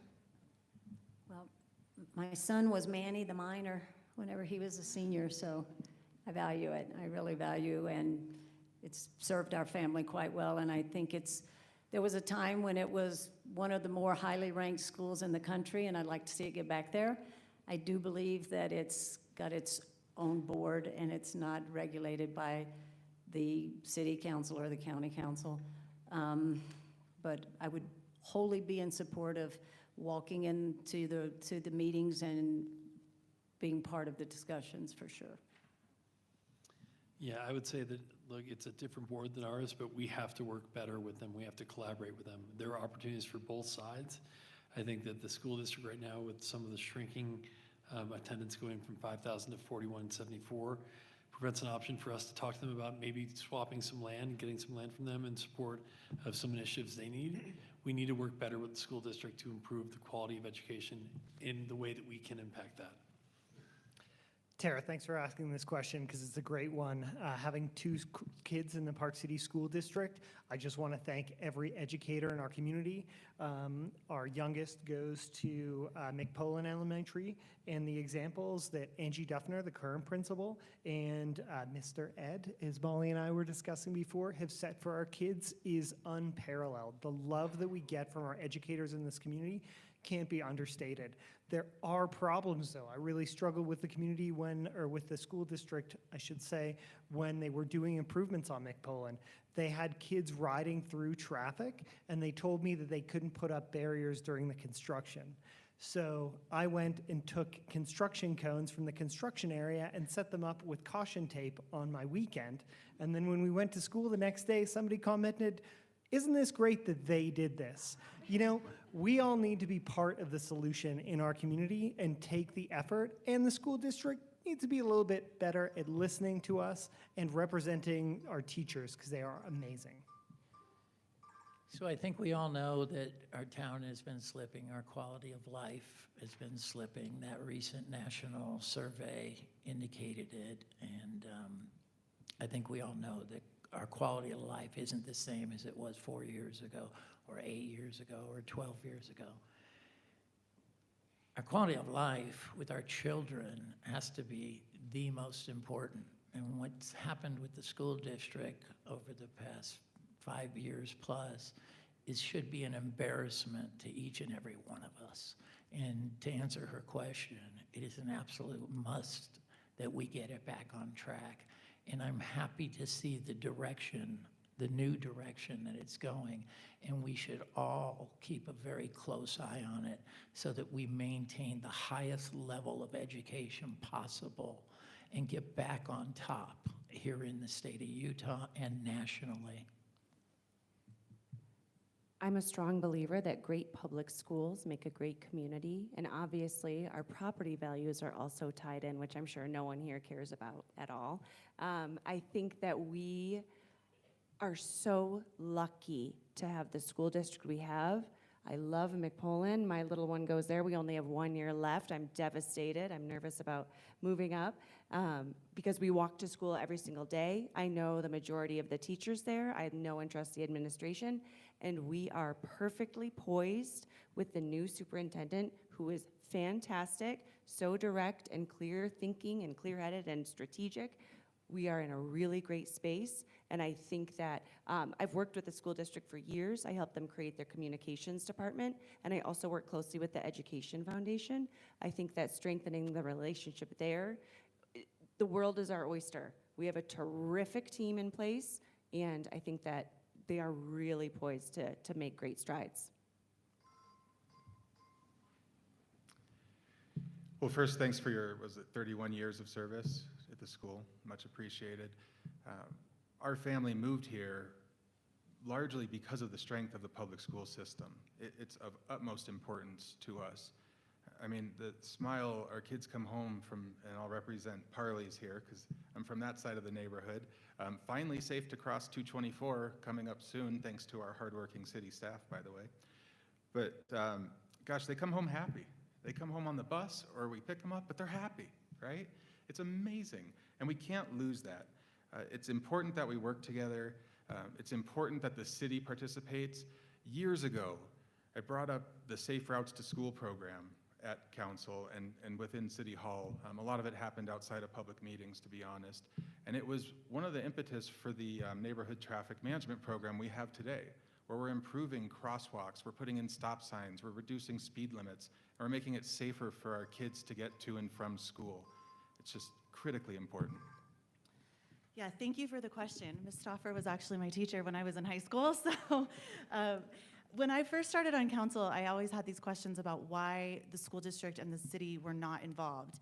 And over the course of the last 3 years, we've done a lot to actually increase and improve our relationship. And one of the things that we've done is we actually have liaisons to the school district. So I'm on that along with Councilman Sirocco and the mayor. And the things that we talk about with the school board and and the superintendent are housing, traffic, and another one, which is food scarcity. So I'm not sure if people know, but about 1 in 5 kids can qualify for food subsidies in Park City. And to me, that is a huge problem, and we really should be addressing that as well. The other thing that the mayor and I did in the last 2 years was create a youth council. And this youth council has 12 members from middle school and high school, and they work with us, and we're working with them on learning what students want and understanding it from a student perspective. And so they come in and we tell them what we're working on, and they explain to us how they would handle it. And it's been a wonderful relationship. We're just about to finish our first year. Tara, thank you for your question, and thanks for opening your door 2-3 weeks ago when I was out there knocking. As you know, I got my start in Park City in the school system. I landed here in 2009, and I managed education programs after school and summer camps for kids, and I got to know a lot of the families, and it was transformational. I think there's an opportunity with the new superintendent, Lindsay Huntsman, to continue to forge strong partnerships and work closely with them and support their needs, because such a great percentage of our community relies on a strong school district. From the city perspective, I'd be curious to see what conversations we could have around housing that prioritizes teachers. We've lost so many teachers due to affordability over the last few decades that I think that's critical, and I wonder if there's something we could do there. Okay, so we'll have one more question from the audience here. You have 20 seconds, and then you will all have a minute to answer. Great. My name is Jim Bedell. I'm the general manager of Recycle Utah. And as I hope you all know, Park City municipal government has some very ambitious sustainability goals, one of which is to send zero waste to our landfills by 2030. Yet that same government earlier this year informed us at Recycle Utah that we needed to vacate the site of the only diversion facility in the county this year, and at this point there is no agreement on a replacement facility. So the question for each of you is, do you agree with that decision, and if not, what would you do differently? Thank you. And this time we'll start with Danny. I understand the decision. I think with that decision, it was incumbent on us to be able to create a spot, which now it looks like we're moving toward the area by the hospital. I think it's a must that we have Recycle Utah. It's a critical infrastructure piece that we have to invest in. I think a larger space to allow for more use is also part of that. The location, it looked to me that we were running into strain in terms of size there, and to get more space for more utilization is critical. So yes, I think we should be supporting Recycle Utah and the path forward. Thank you for your question. Thanks so much for the question and for all that you've given to our community. I can say that every toilet in our house came from the recycling center. We just took them out of the Connex container. So, you know, what other place could we get a free toilet from in town? So thank you. You know, I think that this is the fabric of our community, right? Is people who choose to give back to the benefit, and these lofty goals, these big ideas like 2030. We don't even have curbside recycling for glass yet. You know, I think that the recycling center serves a really important need in our community, and that's clear. Anyone can go there any day of the week and see people using that facility, and I think that should guide our decisions, is the functionality of resources like this. I also think that we shouldn't rely on the budget of nonprofits to serve community needs like meeting these big goals. You know, curbside glass recycling, all these other things that we need to scale up, we need to look at it as a holistic solution to waste issues in our community. So this should be a real embarrassment for us. Carolyn, who Jim took over for and is still very active, has been pushing for this and looking for a spot and has been promised and then not promised. So we had Gordo, we had Clark's Ranch we were looking at in different places. Recycling is a 90-10 in our community. 90% of the people want recycling. The long-term benefits, the financial aspects of it are fantastic for us. They want a bigger space. They've done an incredible job. I think they've kept 13% out of the landfill with only a half acre, pigeon-toed, horseshoed into that area. If we gave them a legitimate 4 or 5 acres and supported them and subsidized them, we will come out much better financially in the end, and we'll be doing this huge environmental thing. This is a no-brainer for me. I agree that Recycle Utah is a critical component of our community. I appreciated when Ed Parisian a couple of meetings ago mentioned that not only is it a useful place, it's also a community gathering spot. I know it holds a really special place in my husband's heart. I also agree with Ian that it should not just be a nonprofit's responsibility. I know Tana's gonna go into some, I'm guessing, getting the food waste out, keeping food waste out of the landfill, which I think is also a really critical component. I think we need to figure out a way to do all of that. Well, Recycle Utah performs a critical function for the community, no doubt about it. And it's a function that the city does not perform, and that's okay. We have people who are passionate about it, who do it better than we can, and we should stay in that lane. The problem that arose with the Recycle Utah issue over the past 6-12 months, we knew this was coming. And you want to talk about things that happen behind closed doors? Even worse than being able to shape outcomes through the liaison model, where only 1 or 2 officials at times will present themselves on behalf of the council, which is not the case. The liaison was even cut out of these discussions. This took the council as a whole by surprise. And it was really, really disheartening to hear. And that's why I raised it up in a meeting a few months ago to say, we've got to act. What are we doing here? This is an investment in our community. This is important. Where's the true collaboration? Why are we pushing these folks to the side? So I'm hoping it takes a turn for the better. Sounds like it is, and that's encouraging. Yeah, so I am a proponent of us working with Recycle Utah and Summit County on this new location, and I agree, they do a tremendous amount of work for our community that the city does not do. One of the things that I did bring up at the last council meeting is we really also need to understand why our diversion rate is so low. If Republic Service is picking up at your house, why is that not being recycled? Why is that going into the landfill? And so Republic Service, and how do we ensure that people who are visiting our community understand what goes into a recycling bin and what doesn't go into a recycling bin? Food waste is the largest contributor to our landfill, and it releases methane, which is 80 times more potent than CO2. So I absolutely support zero waste in this community, and I'm putting it at my business right now. We're going to try to move forward with a zero waste at the restaurant, and I do it at my house as well, and I think it's a really important step for this community to go zero waste by 2030. Jim, thank you for the question. I've really enjoyed our conversations over the last few months, and Recycle Utah has a critical place in this community, and I would love to see you find a home and continue the good work that you do, including waste diversion and being a community gathering space, like others have mentioned. At the same time, as a community, I wonder if we can explore a system that supports the work of Recycle Utah that is bigger.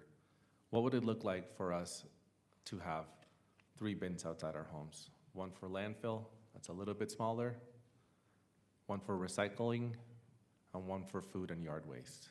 What would it take for us to build the system that works best for our community and that allows us for us to truly divert waste from the landfill that has escalating costs and is a burden on the system as well. Yeah, I'm not even going to ask, but I want to ask how many up here have filled out the form to get the zero waste compost bucket at their house, because that's, everybody in this room should do it, because that's a great way to make effective change today. So that's my pitch for that. Yes, I volunteer there. I am there at least once a week. I have no idea what we buy, that we have so much plastic and glass, but maybe it's the wine bottles. I don't know, but I'm there a lot. And it hurts my heart, but I do happen to know that the county is working very hard on finding a space, and I think it's unconscionable that we let them know that they would not have a home anymore without finding them a new one. That was a wrong move for me. Okay, we have time for one last audience question, and then after that, we're going to give every candidate a closing statement. So go ahead with your question. You've got 20 seconds to ask, and they've got 1 minute to answer. My name is Tavi Miller, and I am Molly Miller's, as mentioned, little one. My question is, well, courtesy of my dad over here, how will each of you empower the next generation of Park City leadership? And Ian, we'll start with this one.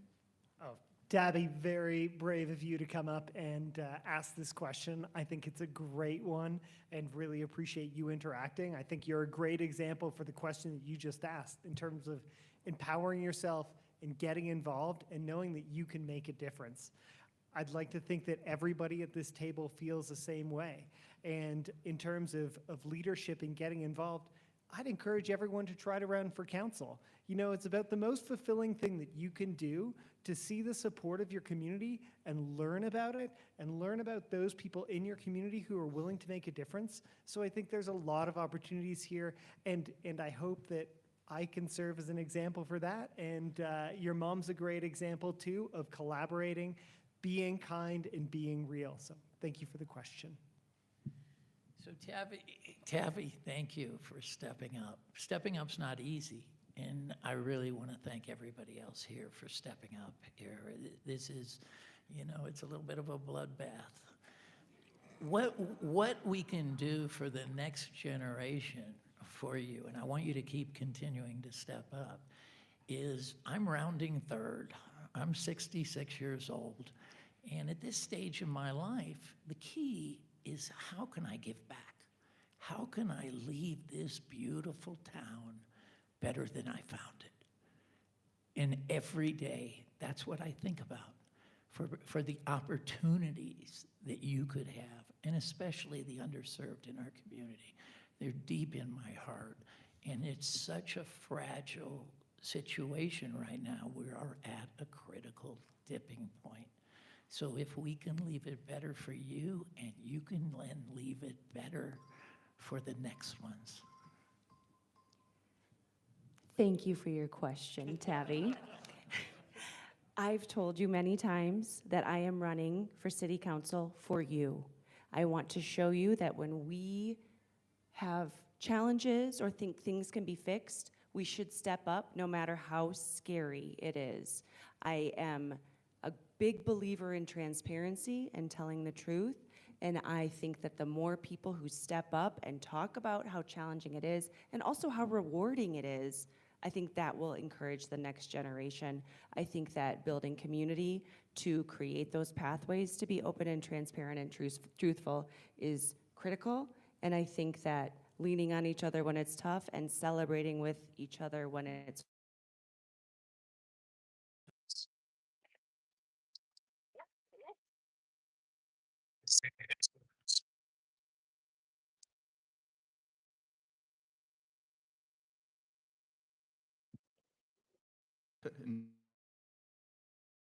Goes for already showing it. You know, as JK talked about sustainability, that means leaving something better than you found it. I mean, it's that simple, right? That's our job, is to recognize the evolution of the city and to shape the strategy that we deliver to following that evolution. It's not to try to stand in the way of it or lay down on the tracks. That's not productive. It's to represent the community. It's to use that as a North Star.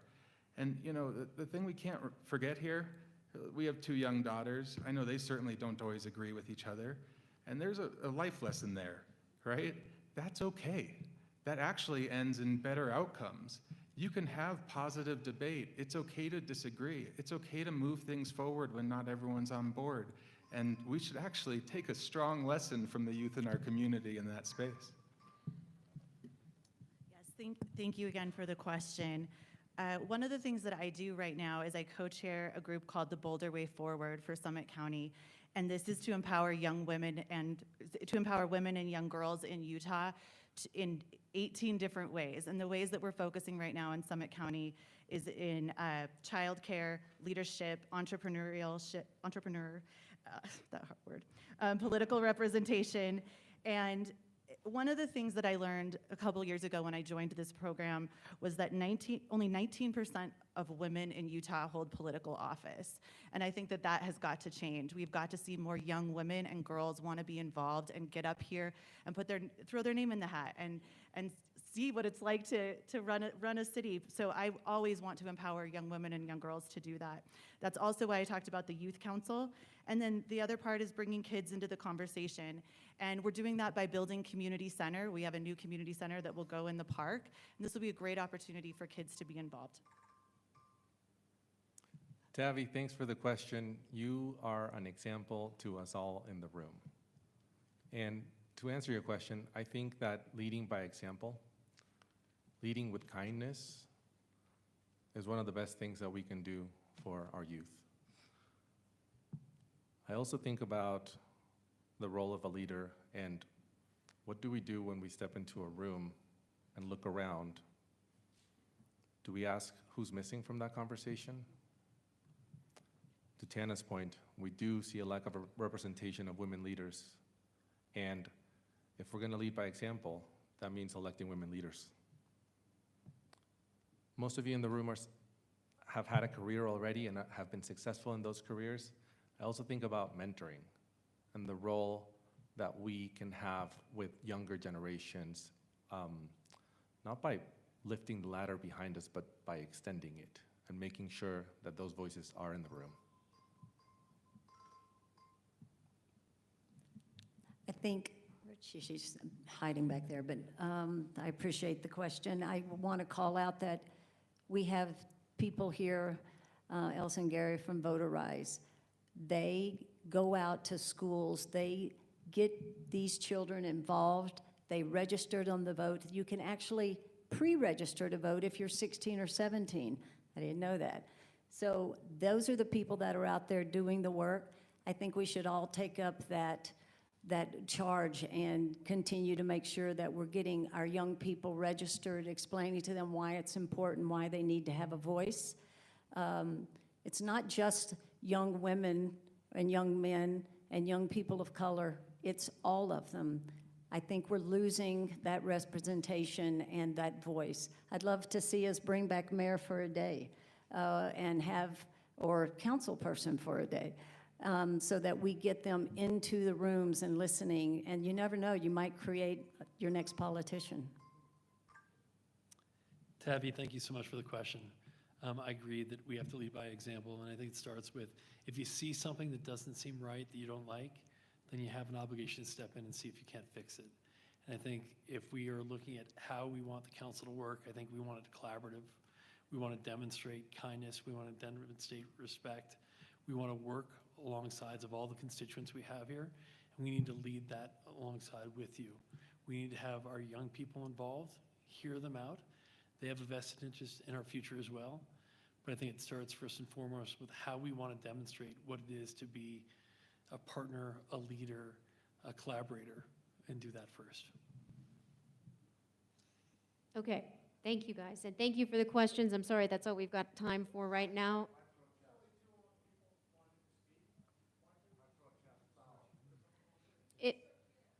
If the candidates are willing to stay, then we can take these last two questions. And Absolutely, we want to listen. I don't know about this guy. okay, so let's. if you guys are willing to stay, then we can definitely do 2 more questions. That's no problem. And I did say that I would give all of you 1 minute each for a closing statement. So if you still want to keep that, obviously, and everyone, if you can't stay, you can't stay. I understand that. But if you'll stay, then we'll do these last ones. Yes? I'd love to listen. Okay, great, wonderful. See, power, that's it, change, talk to each other. Well done. We can answer quick. Thank you, thank you. Go ahead.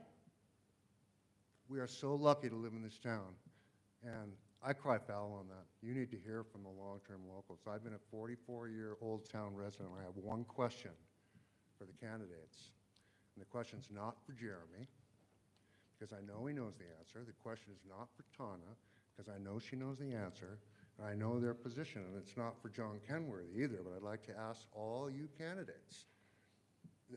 As you all know, we've been revisiting the general plan, and there are 4 underpinning themes in all of the general plans, and they're also in this final draft that we're going to discuss on Thursday in front of Planning Commission. I read all of your platforms and your statements. How do they fit in and tie with these 4 key foundational elements of the general plan? How does your platform and your top positions tie in with those 4 foundational key elements that all future general plans have always been based on? Thank you. Okay, this one we will start with JK, and all candidates will get 1 minute to. JK doesn't have to answer it. If I'm he- just trying to speed it up. Okay. New candidates. I just would except like to JK. give candidates an opportunity if they would like to answer, to be fair. Well, I think it's critically important that we keep those in line. We need to keep Old Town what it is. We need to be environmentally and protect our open space. We need to do all of those items.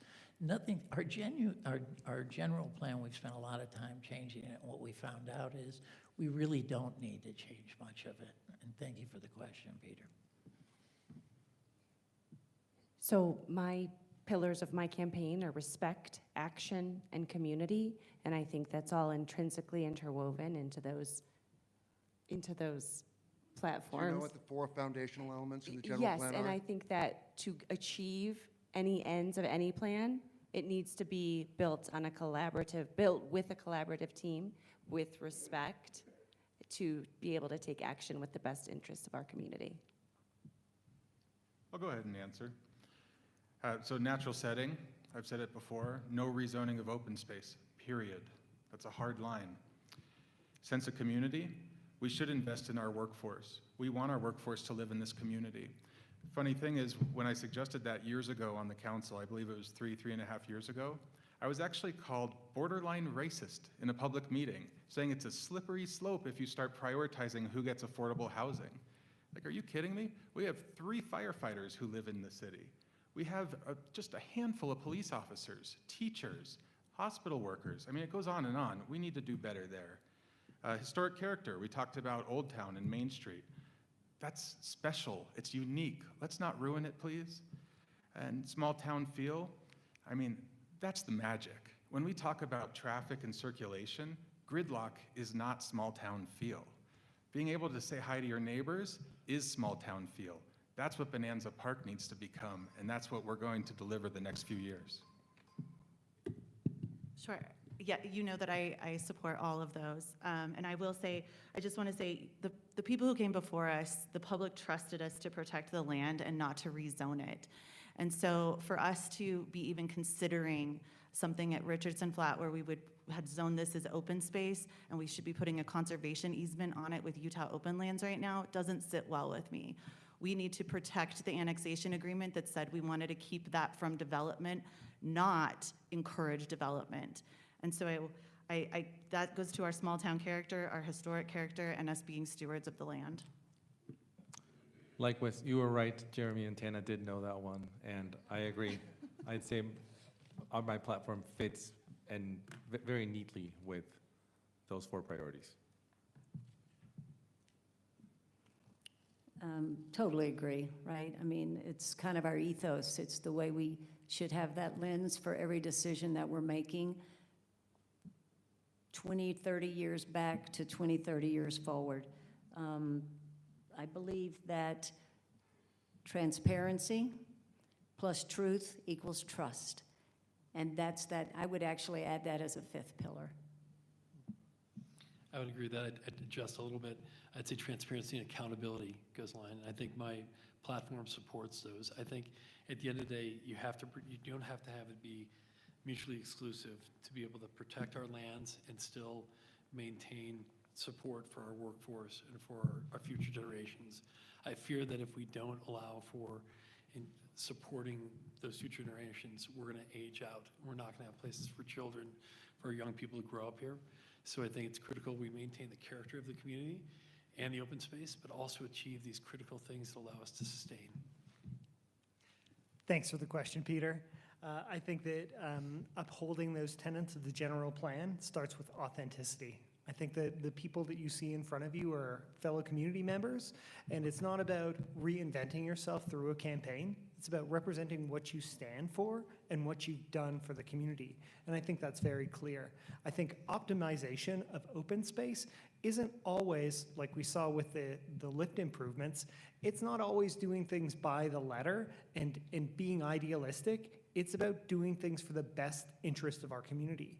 And if that means changing things up, like improving access to the public golf course that we all support, let's move forward and let's look at what changes need to be made to make those solutions and those tenants work better for our community members. And believe in those community members because you know us and you know who's got your best interests at heart. Hey, thanks very much, guys. Really appreciate it.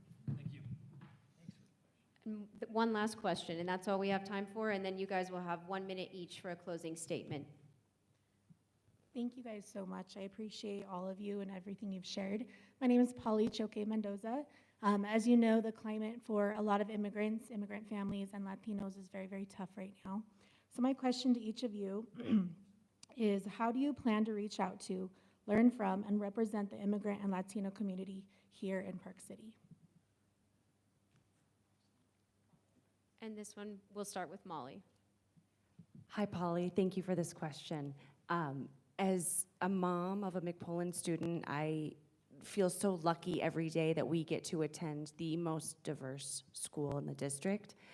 Over the last year, I have taken Spanish classes twice a week, and I have been really working to better communicate with our Spanish-speaking neighbors. I think that more engagement is better, obviously, to strengthen relationships and to establish trust and to, I think, offer services, more services, city council meetings. I think we could afford to offer in English and Spanish to welcome all of our neighbors in and really create a more inclusive and welcoming environment, not only there, but many other places as well. I think it's critical that we nurture all of our neighbors. Yeah, I mean, the simple answer is we need to do more. We need to, health, safety, welfare. That's part of the equation. We have to create a safe environment for everybody in our community. That is our responsibility as a local government, period. Now, I'll also say we've been doing a lot. We have been taking big steps forward in different areas. The childcare space, that's a good one. That's a good one where we've really invested, and we've started looking at changes in our land management code to allow for more at-home childcare for folks who might be uncomfortable when you have to fill out certain government paperwork for our other facilities. Let's put it that way. Other cities, though, we can learn from them, and we do talk to them. They offer at-cost childcare during their council meetings. They also offer translation services. We need to do that. Why don't we? I don't have a good answer for you and would like to see that happen in short order. Yeah, thank you for the question. And I do believe that actually at the city level, we do need to be doing more than we are. In my own personal life, I own a business and I also work in that business, and our business provides housing for most of our staff right now. And within that, it's not just Latinos, it's a lot of immigrants who've come into Park City and have either been able to get a green card or are here for just 3 or 4 months, but we've been able to provide housing, and I think that that is a key component of the small business community, is being able to work and have housing. But as Jeremy mentioned, I think at the city level, we actually need to be doing a lot more than we do. Poli, muchas gracias por tu pregunta y creo que voy a responderla en inglés.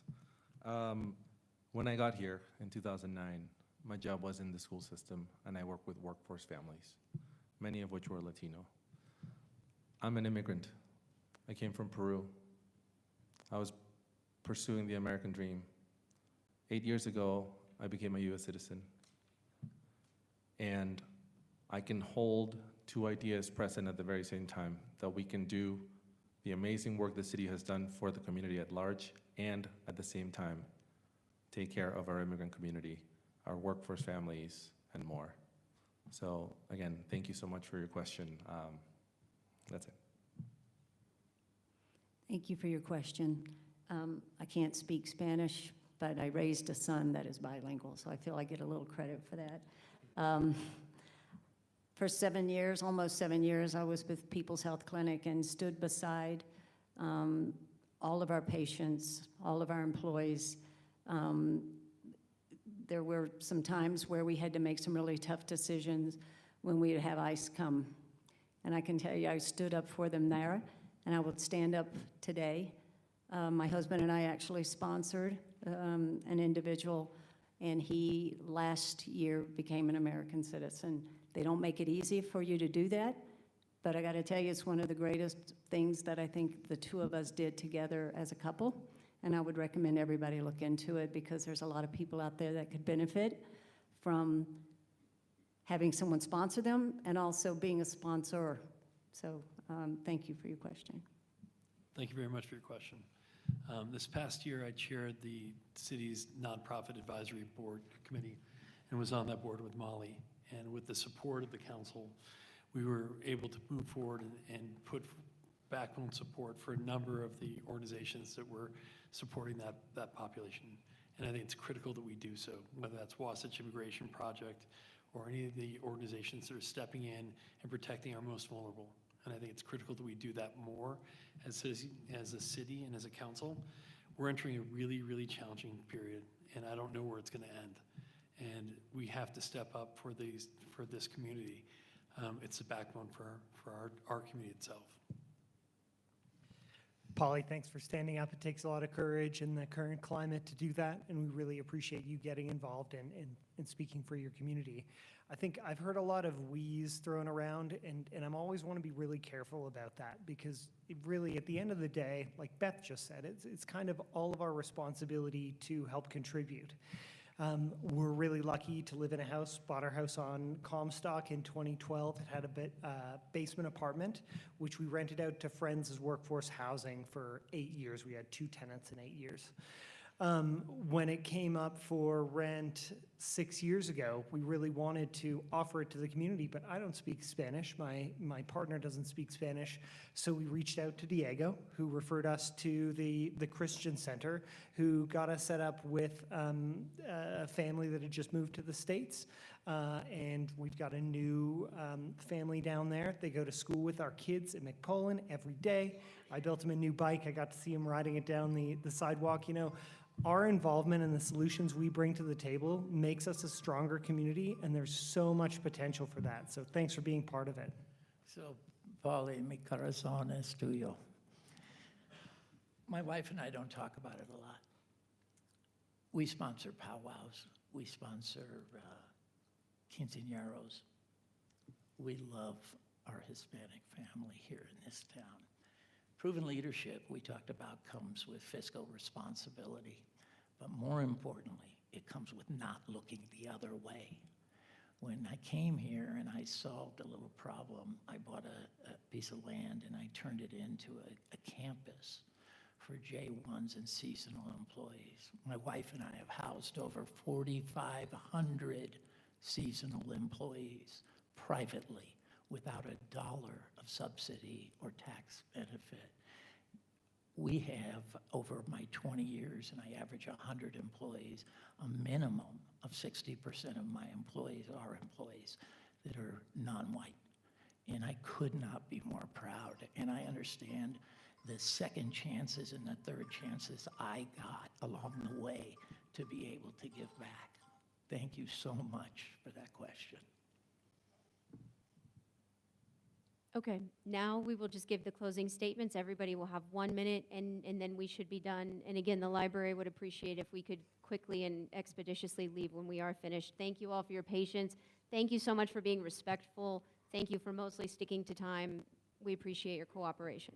Okay, candidate statements, closing statements. We will start with Jeremy Rubell, and then everybody will get 1 minute. All right, well, again, thanks for coming tonight. It's been a long one, appreciate it. We've talked a lot about functioning as a council and what that looks like to function well. Healthy debate is a core component of our democracy. It just is. It's why we have 5 of us plus the mayor. The community informs it, but we don't use those opportunities to stall projects with endless consultants and surveys and task forces. It's not negative, and the fact that it is being framed as negative is so unbelievably disturbing to my value system, and I'd hope it's disturbing to yours as well. It's a giant red flag. It's trying to squash the voices of this community. We need to sit down and talk to each other. That's who we are. It's okay to disagree. It's okay to work for better solutions. If the truth is a problem, we should probably ask ourselves why. And Molly's story from earlier, it actually hurts my heart. It's the first time I heard that. And what happened there is that that committee was given sideways direction that wasn't from the council. So when it came to the council meeting, there was just a big confusion about what needs to happen, and that's what's happening with our staff. So I'll end with asking you for your vote. Visit voterubell.com. Thank you for your support over the years. I bring proven leadership on council and at the state level, where I've fought for Park City's voice on short-term rentals, protected Old Town's historic district, and stopped developer loopholes that threatened our neighborhoods. Connection is the heart of a strong community, connection to each other, to the land, and to the character that makes Park City home. That's why I fought for childcare, open space, and places where families can gather, grow, and thrive. I focus on investments that strengthen families and keep our community vibrant for generations to come. That included leading the way on the senior center, helping shape the Trails Master Plan, and securing the Treasure Hill Conservation Easement. I look for real-time traffic solutions like the Gordo Park and Ride and dedicated bus lanes on 248.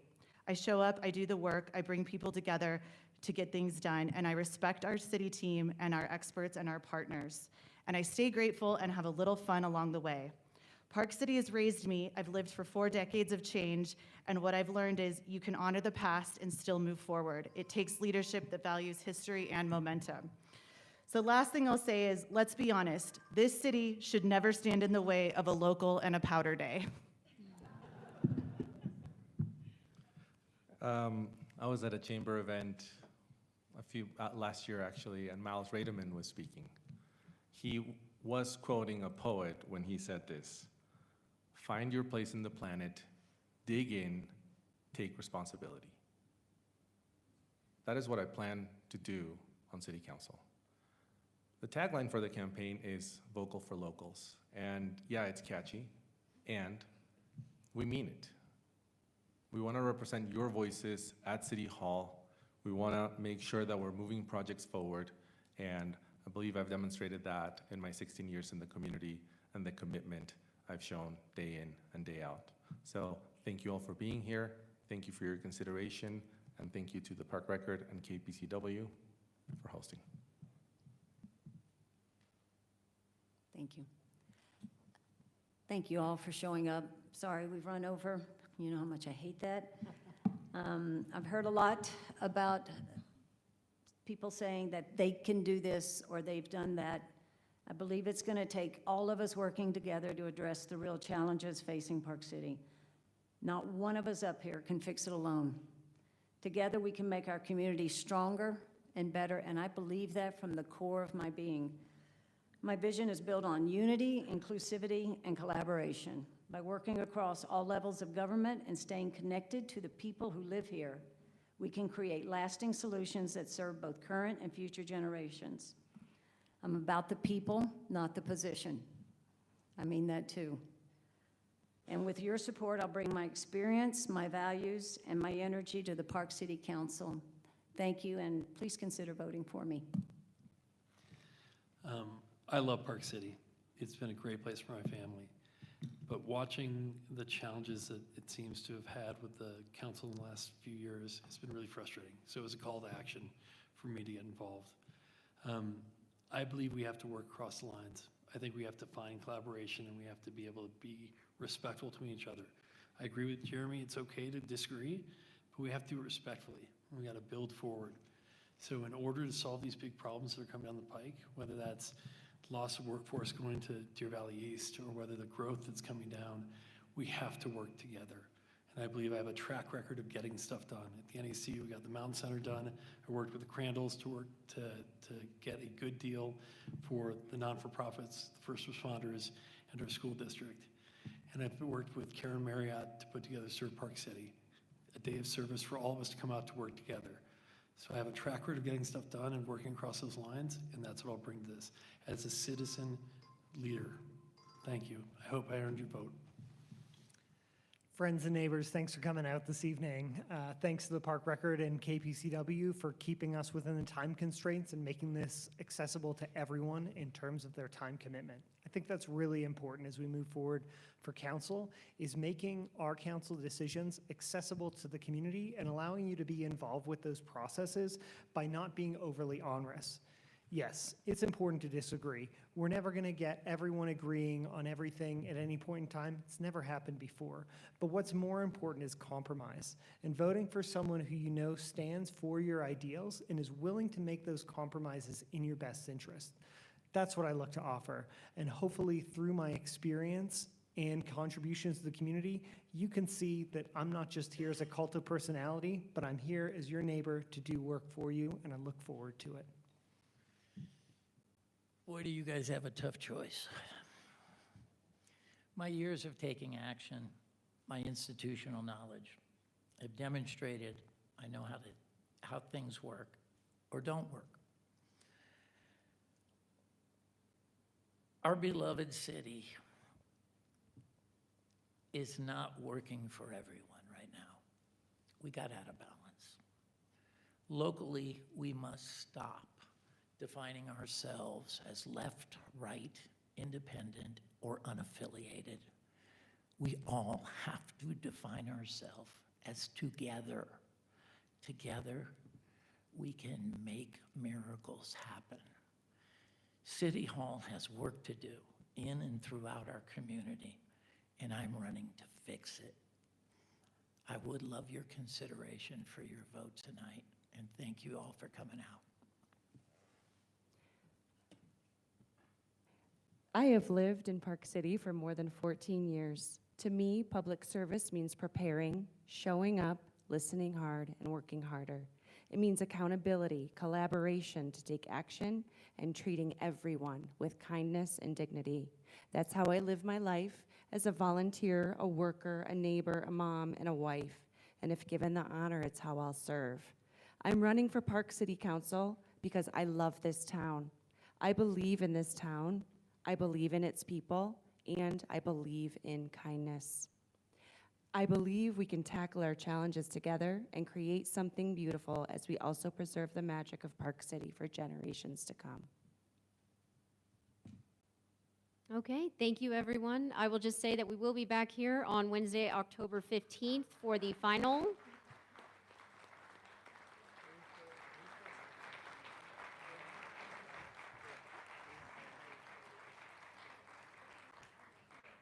For our final forum for all of the candidates who will be on the November ballot. Thank you for coming.